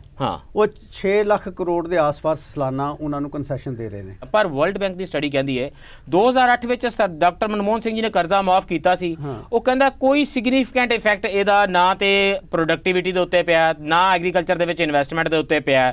ਤੇ ਹੁਣ ਉਰਜੀਤ ਪਟੇਲ ਜੀ ਜਿਹੜੇ ਸਾਡੇ ਰਿਜ਼ਰਵ ਬੈਂਕ ਦੇ ਗਵਰਨਰ ਨੇ, ਉਹਨਾਂ ਨੇ ਕਿਹਾ ਜੇ ਇੰਜ ਕਰਜ਼ੇ ਮਾਫ ਹੋਣ ਲੱਗ ਪੈਣਗੇ ਨਾ ਫਿਰ ਓਨੈਸਟ ਕ੍ਰੈਡਿਟ ਕਲਚਰ ਖਤਮ ਹੋ ਜਾਏਗਾ ਦੇਸ਼ ਦੇ ਵਿੱਚ, ਵੀ ਕੋਈ ਆਵੇ ਤੇ ਕਰਜ਼ਾ ਮੰਗੇ ਫਿਰ ਦੇਣਗੇ ਨਹੀਂ ਬੈਂਕ। ਨਹੀਂ ਇੱਕ ਮਿੰਟ ਉਹ ਵੀ ਝੂਠ ਬੋਲਿਆ, ਉਰਜਿਤ ਪਟੇਲ ਵੀ ਝੂਠ ਬੋਲਿਆ। ਇਸ ਕਰਕੇ ਕਿਸਾਨ ਜਿਹੜੇ ਨੇ ਸਭ ਤੋਂ ਬੈਸਟ ਜਿਹੜੇ ਨੇ ਕਰਜ਼ਾ ਰਿਟਰਨ ਕਰਨ ਵਾਲੀ ਕਲਾਸ ਹੈ। ਦਰਸ਼ਨਪਾਲ ਜੀ ਦਰਸ਼ਨਪਾਲ ਇੱਕ ਮਿੰਟ ਕਿਉਂਕਿ ਕਿਸਾਨ ਜਿਹੜਾ ਹੈ ਉਹ ਜੇ ਫਸਲ ਦਾ ਕਰਜ਼ਾ ਮਾਫ ਨਹੀਂ ਕਰਦਾ ਤਾਂ ਉਹਨੂੰ ਨੈਕਸਟ ਕਰਜ਼ਾ ਨਹੀਂ ਮਿਲਦਾ। ਸੋ ਇਸ ਕਰਕੇ ਉਹ ਪਹਿਲਾ ਕਰਜ਼ਾ ਕਿਸੇ ਨਾ ਕਿਸੇ ਤਰੀਕੇ ਨਾਲ ਮੋੜ ਕੇ ਫਿਰ ਅਗਲਾ ਕਰਜ਼ਾ ਲੈਂਦਾ। ਇਸ ਕਰਕੇ ਦੂਸਰੀ ਗੱਲ ਜਿਹੜੀ ਪ੍ਰੋਡਕਟਿਵਿਟੀ ਵਾਲੀ ਗੱਲ ਕਿਸਾਨ ਜਿਹੜਾ ਹੈ ਉਹ ਸਭ ਤੋਂ ਵੱਧ ਬੰਦੇ ਇੰਪਲਾਈ ਕਰਦਾ, ਕਿਸਾਨ ਜਿਹੜਾ ਉਹ ਕਿਸਾਨ ਜਿਹੜਾ ਉਹ ਸਰ ਤੁਹਾਨੂੰ ਕਿਸਾਨ ਦੀ ਚਿੰਤਾ, ਮੈਂ ਤਾਂ ਨਰਿੰਦਰ ਮੋਦੀ ਜੀ ਦੀ ਚਿੰਤਾ ਤੇ ਰਾਹੁਲ ਗਾਂਧੀ ਦੀ ਚਿੰਤਾ, ਮੇਰੀ ਚਿੰਤਾ ਹੋ ਹੈ ਨਾ, ਮੈਂ ਤੇ ਆ ਰਿਹਾ ਜਿਹੜਾ ਨਰਿੰਦਰ ਮੋਦੀ ਤੇ ਜਿਹੜਾ ਰਾਹੁਲ ਗਾਂਧੀ ਹੈ ਉਹਨੂੰ ਅਜੇ ਕਿਸਾਨ ਮੂਵਮੈਂਟ ਦਾ ਖਤਰਾ ਨਜ਼ਰ ਇਸ ਕਰਕੇ ਹੀ ਨਹੀਂ ਆ ਰਿਹਾ ਕਿ ਐਡੇ ਵੱਡੇ ਮੁਲਕ ਦੇ ਵਿੱਚ ਜਿਹਦੇ 'ਚ 15 ਕਰੋੜ ਦੇ ਕਰੀਬ ਕਿਸਾਨੀ ਹੈ, ਜੇ ਖੇਤ ਮਜ਼ਦੂਰ ਨੂੰ ਵੀ ਕਿਸਾਨ ਮੰਨ ਕੇ ਸ਼ਾਮਲ ਕਰ ਲਿਆ ਜਾਵੇ 25-30 ਕਰੋੜ ਕਿਸਾਨੀ ਹੈ, ਠੀਕ ਹੈ, ਤੇ ਉੱਥੇ ਜੇ 20,000 ਬੰਦਾ ਪਹੁੰਚਦਾ ਉਹਨਾਂ ਤੋਂ ਡਰ ਨਹੀਂ ਲੱਗਦਾ। ਜਿੱਦਣ ਕਿਸਾਨ ਜਿਹੜੇ ਨੇ 50 ਲੱਖ ਪਹੁੰਚ ਗਏ ਦਿੱਲੀ 'ਚ ਫੇਰ ਮੈਟਰ ਕਰੇਗਾ। ਚਲੋ ਮੈਂ ਜੀ 2.5 ਲੱਖ ਕਰੋੜ ਦਾ ਤੁਸੀਂ ਉਹ 2.5 ਲੱਖ ਕਰੋੜ ਦਾ ਤਾਂ ਸਟੇਟ ਗਵਰਨਮੈਂਟ ਕਹਿੰਦੀ, ਤੁਸੀਂ ਜਿਹੜਾ ਮਾਫੀ ਮੰਗ ਰਹੇ ਹੋ, ਜਿਹੜੀ ਤੁਹਾਡੀ ਡੈਫੀਨੇਸ਼ਨ ਹੈ ਉਹ ਤਾਂ ਬਹੁਤ ਵੱਡਾ, ਉਹ ਤਾਂ 3% GDP ਦਾ ਬਣਦਾ ਪਿਆ। ਇੱਥੇ 10% GDP ਵੱਧ ਜਾਏ ਤੇ ਅਰੁਣ ਜੇਤਲੀ ਜੀ ਵੱਡੀਆਂ ਮੈਂ ਦੂਸਰੇ ਇੱਕ ਐਂਗਲ ਤੋਂ ਗੱਲ ਕਰਨਾ ਚਾਹੁੰਦਾ। ਇਹ ਕਹਿੰਦੇ ਨੇ ਕਿ ਉਹ ਏਮਪਲੋਇਮੈਂਟ ਜਨਰੇਟ ਕਰਦੇ ਨੇ, ਲੇਕਿਨ ਅਸੀਂ ਖੇਤਾਂ 'ਚ ਕੰਮ ਵਾਲੇ ਕਿਸਾਨ ਤੇ ਮਜ਼ਦੂਰ ਆ, ਜੋ ਅਸੀਂ ਜੋ ਪੈਦਾ ਕਰਦੇ ਆ ਉਹ ਕਿਸੇ ਕੰਜ਼ਿਊਮਰ ਲਈ ਨਹੀਂ ਕਰਦੇ, ਸਾਰੇ ਦੇਸ਼ ਦੀ ਪਾਪੂਲੇਸ਼ਨ ਲਈ ਕਰਦੇ। ਨੰਬਰ ਨਹੀਂ, ਮੈਨੂੰ ਗੱਲ ਖਤਮ ਕਰ ਲੈਣ। ਦੂਜੀ ਗੱਲ, ਇੱਕ ਗਰਭ ਦੇ ਅੰਦਰ ਬੱਚਾ ਸ਼ੁਰੂ ਹੋਣ ਤੋਂ ਲੈ ਕੇ ਮਰਨ ਤੱਕ ਅਸੀਂ ਜੋ ਧਰਤੀ ਜੋ ਪੈਦਾ ਕਰਦੇ ਆ ਉਹ ਹਰ ਇੱਕ ਦੀ ਲਾਈਫ ਤੇ ਐਗਜ਼ਿਸਟੈਂਸ ਲਈ ਇੰਨਾ ਜ਼ਰੂਰੀ ਹੈ ਕਿ ਜਿਵੇਂ ਕੁਦਰਤ ਦੀ ਹਵਾ ਤੇ ਪਾਣੀ ਤੋਂ ਬਗੈਰ ਬੰਦਾ ਜੀ ਨਹੀਂ ਸਕਦਾ। ਇਸ ਲਈ ਸਰ ਉਹਦੀ ਜੌਬ ਦੀ ਗਾਰੰਟੀ ਦਿੰਦੇ ਹੋ ਤੁਸੀਂ, ਜੇ 3% ਕਰਜ਼ਾ ਮਾਫ ਹੋ ਜਾਵੇ ਤੇ ਉਹ ਜਿਹੜਾ 1% ਦਾ ਜੌਬ, ਨਰਿੰਦਰ ਮੋਦੀ ਜੀ ਦੀ ਜੌਬ ਉਹਨਾਂ ਨੂੰ ਦੁਬਾਰਾ ਇੱਕ ਐਕਸਟੈਂਸ਼ਨ ਮਿਲਦੀ ਹੈ ਕਿ ਨਹੀਂ ਮਿਲਦੀ? ਕਿ ਮਾਫ ਦਾ ਕਾਂਗਰਸ ਵਾਅਦਾ ਕਰ ਦੇਵੇ ਤੇ ਰਾਹੁਲ ਗਾਂਧੀ ਨੂੰ ਕੋਈ ਨਵੀਂ ਨੌਕਰੀ ਮਿਲਣ ਦਾ ਉਹ ਅਪਲਾਈ ਕਰੇ ਕਿ ਨਾ ਕਰੇ? 2019 ਇਹ ਦੱਸੋ। ਮਨੁੱਖ ਦੀ ਜ਼ਿੰਦਗੀ ਤੇ ਐਗਜ਼ਿਸਟੈਂਸ ਦੀ ਗਾਰੰਟੀ ਅਸੀਂ ਕਰਦੇ ਹਾਂ, ਨੰਬਰ 1। ਨੰਬਰ 2, ਖੇਤਾਂ ਦੇ ਵਿੱਚ ਜਿੰਨੀ ਬਲਕਿ ਏਮਪਲੋਇਮੈਂਟ ਲੱਗੀ ਹੋਈ ਹੈ, ਅਸੀਂ ਉਸ ਏਮਪਲੋਇਮੈਂਟ ਦੇ ਮੁਕਾਬਲੇ ਬਾਕੀ ਜਗ੍ਹਾ ਤੇ ਏਮਪਲੋਇਮੈਂਟ ਜਨਰੇਸ਼ਨ ਨਹੀਂ ਹੁੰਦੀ ਇੰਨੀ। ਤੀਜੀ ਗੱਲ ਇਹ ਹੈ ਕਿ ਅਸੀਂ ਸੋਚਦੇ ਆ, ਇਹ ਜੋ ਇਹ ਦੋਨੋਂ ਮੇਰੇ ਸਾਥੀਆਂ ਨੇ ਕਿਹਾ ਕਿ ਕਿਸਾਨੀ ਦੇ ਕਰਜ਼ਾ ਭਾਵੇਂ ਬਹੁਤ ਵੱਡਾ ਕਰਜ਼ਾ ਹੈ, ਜਿਵੇਂ ਗਿੱਲ ਸਾਹਿਬ ਨੇ ਕਿਹਾ ਕਿ ਵੱਡੇ ਕਿਸਾਨਾਂ ਦਾ ਜ਼ਿਆਦਾ ਕਰਜ਼ਾ, ਮੈਨੂੰ ਲੱਗਦਾ ਕਾਰਪੋਰੇਟ ਦੇ ਮੁਕਾਬਲੇ ਜਾਂ ਵੱਡੇ ਹਾਊਸਿੰਗ ਜਿਹੜੇ ਉਹਨਾਂ ਦੇ ਮੁਕਾਬਲੇ ਜਿਹੜੇ ਸਾਡੇ ਰਿਚ ਪੀਜ਼ੈਂਟ ਨੇ ਜਾਂ ਦੂਜੇ ਪੀਜ਼ੈਂਟ ਨੇ, ਉਹਨਾਂ ਨੂੰ ਲੱਗਦਾ ਕਿ ਉਹਨਾਂ ਦਾ ਕਰਜ਼ਾ ਜ਼ਰੂਰੀ ਨਹੀਂ ਮਾਫ ਹੋਵੇ। ਇਹ ਕੁੱਲ ਮਿਲਾ ਕੇ ਮੈਨੂੰ ਲੱਗਦਾ ਕਿਸਾਨੀ ਅੱਜ ਉਹਨਾਂ ਸੈਕਟਰਾਂ ਦੇ ਖਿਲਾਫ ਖੜੀ ਹੋਈ ਹੈ। ਤੇ ਜਿਹੜੇ ਗਿੱਲ ਸਾਹਿਬ ਨੇ ਕਿਹਾ ਪੋਲੀਟੀਸ਼ੀਅਨ ਲਈ ਇਨਸੈਂਟਿਵ ਕੀ ਹੈ ਤੁਹਾਡਾ ਕਰਜ਼ਾ ਮਾਫ ਕਰਨ ਦਾ? ਮੈਂ ਜਿਹੜਾ ਸਵਾਲ ਪੁੱਛਣਾ, ਪੋਲੀਟੀਸ਼ੀਅਨ ਲਈ ਕੀ ਇਨਸੈਂਟਿਵ? ਪੋਲੀਟੀਸ਼ੀਅਨ ਲਈ ਇਹ ਇਨਸੈਂਟਿਵ ਹੈ ਕਿ ਪ੍ਰਪੋਰਸ਼ਨੇਟਲੀ ਅਸੀਂ ਜਿਹੜੇ ਲੋਕ ਆ, ਅਗਰ ਜਿਵੇਂ ਗਿੱਲ ਸਾਹਿਬ ਨੇ ਕਿਹਾ ਕਿ ਹੋਰ ਕੁਝ ਸਾਲਾਂ ਬਾਅਦ 50 ਲੱਖ 60 ਲੱਖ ਲੋਕਾਂ ਨੇ ਜਾ ਕੇ ਦਿੱਲੀ ਨੂੰ ਘੇਰ ਲਿਆ ਤਾਂ ਉਹਨਾਂ ਦੀ ਮਜਬੂਰੀ ਹੋਊਗੀ, ਉਹਨਾਂ ਨੂੰ ਇਨਸੈਂਟਿਵ ਨਹੀਂ ਹੈ, ਅਸੀਂ ਆਪਣੇ ਪ੍ਰੈਸ਼ਰ ਦੇ ਨਾਲ ਮਨਾਵਾਂਗੇ। ਲక్ష్మణ ਸਿੰਘ ਸੇਵੇਵਾਲਾ ਜੀ, ਤੁਹਾਡੇ ਮਦਦ ਤੋਂ ਬਿਨਾਂ ਤੇ ਤੁਹਾਡੇ ਮਜ਼ਦੂਰਾਂ ਦੇ ਕੱਟ ਤੋਂ ਬਿਨਾਂ ਇਹ ਕਰ ਲੈਣਗੇ? ਪਾਰਲੀਮੈਂਟ ਨੂੰ ਘੇਰ ਲੈਣਗੇ, ਅਸੈਂਬਲੀਆਂ ਘੇਰ ਲੈਣਗੇ, ਮਟਕਾ ਚੌਂਕ ਤੇ ਆ ਜਾਣਗੇ, ਦਿੱਲੀ ਦਾ ਰਾਮਲੀਲਾ ਮੈਦਾਨ ਭਰ ਜਾਏਗਾ? ਨਹੀਂ, ਕੱਲਿਆਂ ਦੀ ਤਾਂ ਮੈਂ ਗੱਲ ਹੀ ਨਹੀਂ ਕਰ ਰਿਹਾ। ਦੇਖੋ ਅਜੇ ਤੁਹਾਡੇ ਨਾਲ ਬਹੁਤ ਲੋਕ ਨੇ, ਰਾਜੂ ਸ਼ੇਟੀ ਤੁਹਾਡੇ ਨਾਲ ਹੈ, ਯੋਗਿੰਦਰ ਯਾਦਵ ਤੁਹਾਡੇ ਨਾਲ ਹੈ, ਆਲ ਇੰਡੀਆ ਕਿਸਾਨ ਸਭਾ ਵਾਲੇ ਤੁਹਾਡੇ ਨਾਲ ਨੇ, ਕਿਸਾਨ ਸੰਘਰਸ਼ ਸਮਿਤੀ ਵਾਲੇ ਤੁਹਾਡੇ ਨਾਲ ਨੇ, ਆਲ ਇੰਡੀਆ ਕਿਸਾਨ ਮਜ਼ਦੂਰ ਸਭਾ ਵਾਲੇ ਤੁਹਾਡੇ ਨਾਲ ਨੇ, ਜੈ ਕਿਸਾਨ ਅੰਦੋਲਨ ਵਾਲੇ ਨਾਲ ਨੇ, ਰਿਆਤੂ ਸਵਰਾਜਿਆ ਵੇਦਿਕਾ ਵਾਲੇ ਉਹ ਤੁਹਾਡੇ ਨਾਲ ਨੇ, ਤਾਮਿਲਨਾਡੂ ਵਾਲੇ ਨਾਲ ਨੇ, ਈਵਨ ਆਲ ਇੰਡੀਆ ਕਿਸਾਨ ਫੈਡਰੇਸ਼ਨ ਵਾਲੇ ਨਾਲ ਨੇ। ਮੈਂ ਸਾਰੇ ਮੰਨਦਾ, ਤੁਸੀਂ ਡਕੌਂਦਾ ਗਰੁੱਪ ਵਾਲੇ ਸਾਰੇ ਨਾਲ ਜੇ, 180 ਜਥੇਬੰਦੀਆਂ ਨੇ, ਪਰ ਸੇਵੇਵਾਲਾ ਜੀ ਦਾ ਬਾਹਰ ਰਹਿ ਜਾਣਾ, ਮਜ਼ਦੂਰਾਂ ਦਾ ਬਾਹਰ ਰਹਿ ਜਾਣਾ, ਇਹ ਤੁਹਾਡੇ ਅੰਦੋਲਨ ਦੇ ਉੱਤੇ ਬੜਾ ਨਹੀਂ, ਮਜ਼ਦੂਰਾਂ ਦਾ ਸਾਡੇ ਸਾਰੇ ਡਿਮਾਂਡ ਚਾਰਟਰ 'ਚ ਹੈ, ਸਾਰੇ ਬਿੱਲ 'ਚ ਹੈ, ਅੱਗੇ ਆਉਣ ਕਾਗਜ਼ਾਂ ਵਿੱਚ ਹੈ ਨਾ। ਇਹਨਾਂ ਨੂੰ ਅਸੀਂ ਇਨਵਾਈਟ ਕਰਦੇ ਹਾਂ, ਇਨਵਾਈਟ ਕਰਦੇ। ਛੋਟੀ ਕਿਸਾਨੀ ਵੀ ਸ਼ਾਮਲ ਨਹੀਂ ਹੈ, ਛੋਟੀ ਕਿਸਾਨੀ ਵੀ ਨਾ ਗਲਤ ਗੱਲ, ਬਿਲਕੁਲ ਗਲਤ ਗੱਲ, ਬਿਲਕੁਲ ਗਲਤ ਗੱਲ, ਬਿਲਕੁਲ ਗਲਤ ਗੱਲ, ਬਹੁਤ ਘੱਟ। ਤੁਸੀਂ ਜੋ ਸਾਰੇ ਵੋਟਾਂ ਵਾਲਾ ਡਿਬੇਟ ਹੀ ਨਹੀਂ ਹੈ, ਤੁਹਾਡੀਆਂ ਨਾ ਵੋਟਾਂ ਵਧਣੀਆਂ ਨਾ ਘਟਣੀਆਂ ਇਸ ਡਿਬੇਟ ਦੇ ਵਿੱਚ। ਇਹ ਰਿਐਲਿਟੀ ਵਾਲਾ ਡਿਬੇਟ ਹੈ, ਇਹ ਰਿਐਲਿਟੀ ਹੈ। ਇਹ ਸਿਰਫ ਪੰਜਾਬ ਨੂੰ ਦੇਖਦੇ ਨੇ, ਮੈਂ ਸਾਰੇ ਹਿੰਦੁਸਤਾਨ ਨੂੰ ਦੇਖ ਰਿਹਾ। ਜਿੰਨੀਆਂ ਕਿਸਾਨਾਂ ਮਜ਼ਦੂਰਾਂ ਦੀਆਂ ਜੁਆਇੰਟ ਜਥੇਬੰਦੀਆਂ ਨੇ, ਜੋ ਸਾਡੀ ਡਿਮਾਂਡ ਵੀ ਹੈ, ਉਹ 'ਚ ਕਿਸਾਨ ਮਜ਼ਦੂਰ ਬੇਜ਼ਮੀਨੇ ਕਿਸਾਨਾਂ ਸਾਰਿਆਂ ਨੂੰ ਰਿਪਰੈਜ਼ੈਂਟ ਕਰਦੀਆਂ ਨੇ ਜਥੇਬੰਦੀਆਂ। ਬਿਲਕੁਲ ਪੰਜਾਬ ਦੇ ਅੰਦਰ ਸਿਰਫ ਟਕੈਤ ਜਾਂ ਜਥੇਬੰਦੀਆਂ ਦੇਖ ਕੇ। ਸੇਵੇਵਾਲਾ ਜੀ, ਮੈਂ ਮਜ਼ਦੂਰ ਨੂੰ ਬਰਾਬਰ ਦਾ। ਸੇਵੇਵਾਲਾ ਜੀ, ਇਹ ਗੱਲ ਕਹਿਣੀ ਚਾਹੁੰਦਾ, ਜਿੱਥੋਂ ਤੱਕ ਕਿਸਾਨ ਅੰਦੋਲਨ ਦਾ ਸੰਬੰਧ ਆ, ਜੇ ਕਿਸਾਨ ਅੰਦੋਲਨ ਨੇ ਆਪਣੀਆਂ ਬੇਸਿਕ ਮੰਗਾਂ ਮਨਾਉਣੀਆਂ, ਬੁਨਿਆਦੀ ਮੰਗਾਂ ਮਨਾਉਣੀਆਂ, ਜਿਹੜੀ ਉਹਨਾਂ ਦੀ ਜ਼ਿੰਦਗੀ 'ਚ ਖੁਸ਼ਹਾਲੀ ਦਾ ਰਾਹ ਪੈਦਾ ਤੋਰ ਸਕਦੀਆਂ, ਤਾਂ ਖਾਸ ਕਰਕੇ ਜਿਹੜਾ ਕਰਜ਼ੇ ਦਾ ਮਸਲਾ ਵੀ ਆ, ਕਰਜ਼ਾ ਤੱਤ ਰੂਪ ਦੇ ਵਿੱਚ ਸੂਦਖੋਰੀ, ਕਰਜ਼ੇ ਦਾ ਮਸਲਾ ਵੀ ਇਹਦੇ ਵਿੱਚ, ਤੇ ਸੂਦਖੋਰੀ ਜ਼ਮੀਨ ਨਾਲ ਜੁੜੀ ਹੋਈ ਚੀਜ਼ ਵੀ ਹੈਗੀ ਹੈ। ਜੇ ਕਿਸਾਨੀ ਦਾ ਜਾਂ ਖੇਤ ਮਜ਼ਦੂਰਾਂ ਦਾ ਜਾਂ ਸਮੁੱਚੇ ਮੁਲਕ ਦਾ ਕੋਈ ਪਾਰ ਉਤਾਰਾ ਹੋਣਾ ਹੈ, ਤਾਂ ਇਹਦੇ ਵਾਸਤੇ ਬਹੁਤ ਵੱਡੇ ਅੰਦੋਲਨ ਦੀ ਜ਼ਰੂਰਤ ਆ। ਔਰ ਉਹ ਅੰਦੋਲਨ ਖੇਤ ਮਜ਼ਦੂਰਾਂ ਤੋਂ ਬਿਨਾਂ ਜਿਹੜਾ ਹੈਗਾ, ਜਾਂ ਬੇਜ਼ਮੀਨੇ ਕਿਸਾਨ ਕਹਿ ਲਓ ਉਹਨਾਂ ਨੂੰ, ਜਾਂ ਖੇਤ ਮਜ਼ਦੂਰ ਕਹਿ ਲਓ, ਉਹਨਾਂ ਤੋਂ ਬਿਨਾਂ ਇਹ ਅੰਦੋਲਨ ਉਸ ਤਰ੍ਹਾਂ ਨਾਲ ਨਹੀਂ ਜਿੱਤਿਆ ਜਾ ਸਕਦਾ, ਨਹੀਂ ਲੜਿਆ ਜਾ ਸਕਦਾਗਾ। ਇਸ ਪੱਖ ਤੋਂ ਖੇਤ ਮਜ਼ਦੂਰਾਂ ਨੂੰ ਕਿਸਾਨ ਮੂਵਮੈਂਟ ਦਾ ਹਿੱਸਾ ਬਣਾਉਣਾ ਬਹੁਤ ਜ਼ਰੂਰੀ ਹੈ। ਇਸ ਅੰਦੋਲਨ ਦੇ ਵਿੱਚ ਕੁਝ ਪ੍ਰੋਬਲਮਾਂ ਲੱਗਦੀਆਂ, ਪਰ ਊਂ ਜੇ ਅਸੀਂ ਪੰਜਾਬ ਦੇ ਸੰਦਰਭ ਵਿੱਚ ਕੁਛ ਨਿਗਾਹ ਮਾਰ ਕੇ ਦੇਖੀਏ ਤਾਂ 84 ਤੋਂ ਬਾਅਦ ਸਾਨੂੰ ਕਾਫੀ ਜ਼ਿਆਦਾ ਇਹਦੇ ਵਿੱਚ ਵਖਰੇਵਾਂ ਨੋਟ ਹੁੰਦਾ ਹੈ। ਕਿਸਾਨ ਜਥੇਬੰਦੀਆਂ ਨੇ, ਤੁਸੀਂ ਯਾਦ ਕਰੋ ਥੋੜ੍ਹਾ ਜਿਹਾ, ਗਿੱਲ ਸਾਹਿਬ ਹੋਣਾ ਨੇ ਉਹਦਾ ਜ਼ਿਕਰ ਕੀਤਾ, ਜਲੂਰ ਦੇ ਵਿੱਚ ਮੂਵਮੈਂਟ ਉੱਠੀ। ਬਿਲਕੁਲ ਬਿਲਕੁਲ, ਪੰਜਾਬ ਨੇ ਤਾਂ ਮੂਵਮੈਂਟ ਦੇਖੀ ਜਲੂਰ ਦੀ। ਬਿਲਕੁਲ, ਇਹਦੇ ਵਿੱਚ ਜਿਹੜੀਆਂ ਵੱਡੇ 5 ਮਰਲੇ ਦੇ ਪਲਾਟਾਂ ਦੀ ਜਿਹੜੀ ਮੂਵਮੈਂਟ ਹੈ ਸਾਰੇ ਪੰਜਾਬ ਦੇ ਵਿੱਚ ਹੈ। 1/3 ਜਿਹੜੀ ਦਲਿਤਾਂ ਨੂੰ ਮਿਲਦੀ ਜ਼ਮੀਨ ਦਾ ਹੱਕ ਹੈ, ਉਹ ਪੰਜਾਬ ਦੇ ਵਿੱਚ ਇੱਕ ਵੱਡੀ ਮੂਵਮੈਂਟ ਦੇ ਤੌਰ ਤੇ ਉੱਠੀ ਹੈ। ਤੇ ਉਸ ਵੇਲੇ ਅਸੀਂ ਇਹ ਕਨਫਲਿਕਟ ਦੇਖੀ ਹੈ, ਫਾਲਟ ਲਾਈਨ ਅਸੀਂ ਕਿਸਾਨ ਵਰਸਸ ਮਜ਼ਦੂਰ ਫਾਲਟ ਲਾਈਨ ਵੀ ਉਸ ਵੇਲੇ ਵੀ ਦੇਖੀਆਂ ਨੇ। ਨਹੀਂ, ਮੈਂ ਉਹਦੇ ਚ ਕਹਿਣਾ ਚਾਹੁੰਦਾ ਜੀ, ਉਹਦੇ ਵਿੱਚ 2 ਤਰ੍ਹਾਂ ਦੇ ਐਪੀਸੋਡ ਆਏ ਨੇ। ਇੱਕ ਹੈਗੇ ਆ ਜਿਹੜੇ ਜਗੀਰਦਾਰਾਂ ਦੇ ਨੁਮਾਇੰਦੇ ਨੇ, ਸਿਆਸੀ ਪਾਰਟੀਆਂ ਦੇ ਨੁਮਾਇੰਦੇ ਨੇ ਜਿਹੜੀਆਂ ਰਾਜ ਕਰਨ ਵਾਲੀਆਂ, ਉਹ ਲੱਖੋਵਾਲ ਹੋ ਸਕਦਾ, ਉਹ ਰਾਜੇਵਾਲ ਹੋ ਸਕਦਾ, ਉਹ ਸਿੱਧੂਪੁਰ ਹੋ ਸਕਦਾ, ਉਹ ਡਟ ਕੇ ਹਮਲਾਵਰਾਂ ਦੇ ਪੱਖ 'ਚ ਖੜੇ ਜੀ, ਆਪਣੇ ਆਪ ਨੂੰ ਡਿਫੈਂਡ ਕਰਨ ਲਈ। ਤੇ ਮੈਂ ਡਿਬੇਟ ਦੇ ਇਸ ਹਿੱਸੇ 'ਚ ਨਹੀਂ ਜਾਣਾ ਚਾਹ ਰਿਹਾ, ਬਟ ਜਿਹੜੀ ਇੱਕ ਲਾਰਜਲੀ ਜਿਹੜਾ ਇਸ਼ੂ ਹੈਗਾ ਕਿ ਕਿਸਾਨ ਅੰਦੋਲਨ ਇਹ ਕਿਵੇਂ ਕਿਸਾਨ ਮਜ਼ਦੂਰ ਅੰਦੋਲਨ ਬਣੇ ਤੇ ਐਸ ਕਿਸਾਨ ਅੰਦੋਲਨ ਵੀ ਕਿਵੇਂ ਹੋਰ ਵਾਈਡਰ ਹੋਵੇ, ਕਿਵੇਂ ਵਾਈਡਰ ਹੋਵੇ, ਕਿਵੇਂ ਵਡੇਰਾ ਹੋਵੇ। ਵੱਡੀ ਗਿਣਤੀ 'ਚ ਦਿੱਲੀ ਵਾਲੇ ਪ੍ਰੋਗਰਾਮ 'ਚ ਉਹ ਲਾਲ ਝੰਡੇ ਵਾਲੇ ਸ਼ਾਮਲ ਸੀ ਜਿਨ੍ਹਾਂ ਨੇ ਜਗੀਰਦਾਰਾਂ ਦੀਆਂ ਜ਼ਮੀਨਾਂ ਤੇ ਕਬਜ਼ੇ ਕੀਤੇ ਨੇ, ਬਿਹਾਰ ਤੋਂ ਜਾਂ ਬੰਗਾਲ ਤੋਂ, ਜਿਨ੍ਹਾਂ ਤੇ ਬੈਨ ਲੱਗੇ ਨੇ, ਜਿਨ੍ਹਾਂ ਦੇ ਖਿਲਾਫ ਭੂਮੀ ਸੈਨਾਵਾਂ, ਬ੍ਰਹਮ ਰਿਸ਼ੀ ਸੈਨਾਵਾਂ, ਕੁਮਰ ਸੈਨਾਵਾਂ ਬਣ ਕੇ ਟਕਰਾ ਹੋਏ ਨੇ। ਇਸ ਕਰਕੇ ਗਿੱਲ ਸਾਹਿਬ ਦੀ ਜਿਹੜੀ ਇਹ ਗੱਲ ਹੈ, ਜਦੋਂ ਕਿ ਉਹਨਾਂ ਜਥੇਬੰਦੀਆਂ ਨੂੰ ਆਮ ਤੌਰ ਤੇ ਕਿਹਾ ਜਾਂਦਾ ਹੈ ਕਿ ਦਲਿਤਾਂ ਤੇ ਮਜ਼ਦੂਰਾਂ ਦੇ ਨੁਮਾਇੰਦੇ ਨੇ ਜਿਹੜੇ ਲੋਕ ਨੇ, ਇਸ ਕਰਕੇ ਉਹ ਜਥੇਬੰਦੀਆਂ ਪੰਜਾਬ ਦੀ, ਗਿੱਲ ਸਾਹਿਬ ਕਹਿ ਸਕਦੇ ਨੇ ਕਿ ਕੁਝ ਹੱਦ ਤੱਕ ਇਹਨਾਂ ਦਾ ਗੱਲ ਹੋਵੇ ਹਿੰਦੁਸਤਾਨ ਪੰਜਾਬ। ਪਹਿਲੀ ਗੱਲ ਤਾਂ ਇਹ ਹੈ, ਦੂਸਰੀ ਗੱਲ ਹੈ ਕਿ ਹਿੰਦੁਸਤਾਨ ਭਰ ਦੇ ਵਿੱਚ ਗਿੱਲ ਸਾਹਿਬ ਇਹ ਕੀ ਤੁਸੀਂ ਜਿਵੇਂ ਜਿਵੇਂ ਇਹ ਵਕਤ ਨੇੜੇ ਆ ਰਿਹਾ, ਵਕਤ ਨੇੜੇ ਆ ਰਿਹਾ, ਜਿਸ ਤਰ੍ਹਾਂ ਕਿਆਮਤ ਦਾ ਵਕਤ ਨੇੜੇ ਆਉਂਦਾ, ਸਾਡੇ ਕਿਆਮਤ ਆਉਣ ਵਾਲੀ ਹੈ 2019 ਦੇ ਵਿੱਚ, ਤੇ ਕਿਆਮਤ ਦਾ ਵਕਤ ਜਿਵੇਂ ਜਿਵੇਂ ਨੇੜੇ ਆਣਾ 2019 ਦਾ, ਇਹ ਕੀ ਤੁਹਾਨੂੰ ਜਾਪਦਾ ਹੈ ਕਿ ਇਹ ਅੰਦੋਲਨ ਵਾਈਡਰ ਹੋ ਪਾਏਗਾ? ਕਿੰਨਾ ਰਾਜਨੀਤੀ ਤੇ ਅਸਰ ਕਰ ਪਾਏਗਾ ਇੱਕ ਅਲੱਗ ਗੱਲ ਹੈ, ਕਿ ਵਾਈਡਰ ਅੰਦੋਲਨ ਹੋ ਪਾਏਗਾ ਤੇ ਦੇਸ਼ ਭਰ ਦੇ ਕਿਸਾਨਾਂ ਨੂੰ ਨਾਲ ਲੈ ਪਾਏਗਾ? ਐਟਲੀਸਟ ਰਾਜਨੀਤਿਕ ਪਾਰਟੀਆਂ ਦੇ ਮੈਨੀਫੈਸਟੋਆਂ ਵਿੱਚ, ਉਹਨਾਂ ਦੇ ਏਜੰਡਿਆਂ ਦੇ ਵਿੱਚ, ਉਹਨਾਂ ਦੀ ਕੈਂਡੀਡੇਟਾਂ ਦੀ ਚੋਣ ਦੇ ਵਿੱਚ, ਕਿਸਾਨ ਆਰਗੇਨਾਈਜੇਸ਼ਨ ਨਾਲ ਲੈ ਕੇ ਚੱਲਣ ਦੇ ਵਿੱਚ ਕੀ ਇਹ ਇੱਕ ਇਨਫਲੂਐਂਸ਼ੀਅਲ ਫੈਕਟਰ ਬਣ ਪਾਣਗੇ? ਦੇਖੋ, ਗੱਲ ਇਹ ਆ ਕਿ ਜਿਹੜਾ ਤੁਹਾਡਾ ਸਵਾਲ ਹੈ ਉਹਦੇ 'ਚ ਹੈ ਕਿ ਇਹਨੂੰ ਵਾਈਡਰ ਕਰਨ ਵਾਸਤੇ ਇਸ ਮੂਵਮੈਂਟ ਨੂੰ ਆਪਣਾ ਏਜੰਡਾ ਵਾਈਡਨ ਕਰਨਾ ਪਏਗਾ, ਜਿਹਦੇ 'ਚ 2 ਵਾਈਟਲ ਮੁੱਦੇ ਜਿਹੜੇ ਨੇ, ਜਿਹੜੇ ਕਿਸਾਨ ਅੰਦੋਲਨ ਦੀ 78-80 ਦੀ ਮੂਵਮੈਂਟ ਸੀਗੇ, ਉਹ ਮਿਸਿੰਗ ਨੇ।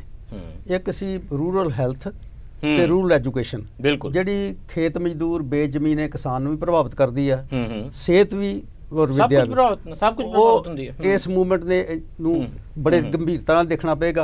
ਏਜੰਡਾ ਵਾਈਡਨ ਕਰਕੇ ਧਨੀ ਕਿਸਾਨੀ ਦਾ ਇੱਕ ਸੈਕਸ਼ਨ ਨਾਲ ਲੈ ਕੇ, ਮਿਡਲ ਫਾਰਮਰ ਜਿਹਨੂੰ ਕਹਿੰਦੇ ਨੇ, ਔਰ ਨਾਲ ਖੇਤ ਮਜ਼ਦੂਰ ਜਿਹੜਾ ਹੈਗਾ, ਔਰ ਪਿੰਡ ਦਾ ਬਾਕੀ ਸੈਕਸ਼ਨ ਜਿਹੜਾ ਨਾਲ ਲੈ ਕੇ ਮੂਵਮੈਂਟ ਨੂੰ ਵਾਈਡਨ ਕਰਨ ਦੀ ਲੋੜ ਹੈ। ਦੂਜੀ ਜਿਹੜੀ ਬੜੀ ਬੁਨਿਆਦੀ ਕੰਡੀਸ਼ਨ ਹੈ, ਜਿਹਦੇ ਕਰਕੇ ਬਾਰ-ਬਾਰ ਕਿਸਾਨ ਡਾਂਗਾ ਵੀ ਖਾ ਰਹੇ ਨੇ, ਭੁਲੇਖਾ ਵੀ ਖਾ ਰਹੇ ਨੇ, ਉਹ ਹੈ ਕਿ ਜਿੰਨੀ ਦੇਰ ਤੱਕ ਪ੍ਰੋ ਫਾਰਮਰ ਇੱਕ ਪੋਲੀਟੀਕਲ ਪਾਰਟੀ ਫਾਰਮੇਸ਼ਨ ਮੁਲਕ ਦੇ ਵਿੱਚ ਨਹੀਂ ਆਉਂਦੀ, ਉਨੀ ਦੇਰ ਤੱਕ ਕਿਸਾਨ ਜਿਹੜੇ ਨੇ ਕਦੀ ਬੀਜੇਪੀ ਨੂੰ ਵੋਟਾਂ ਪਾਉਣਗੇ, ਕਦੀ ਕਾਂਗਰਸ ਨੂੰ ਵੋਟਾਂ ਪਾਉਣਗੇ, ਔਰ ਉਹ ਵਾਰੋ ਵਾਰੀ ਇਹਨਾਂ ਨੂੰ ਡਾਂਗਾ ਵੀ ਮਾਰਨਗੇ।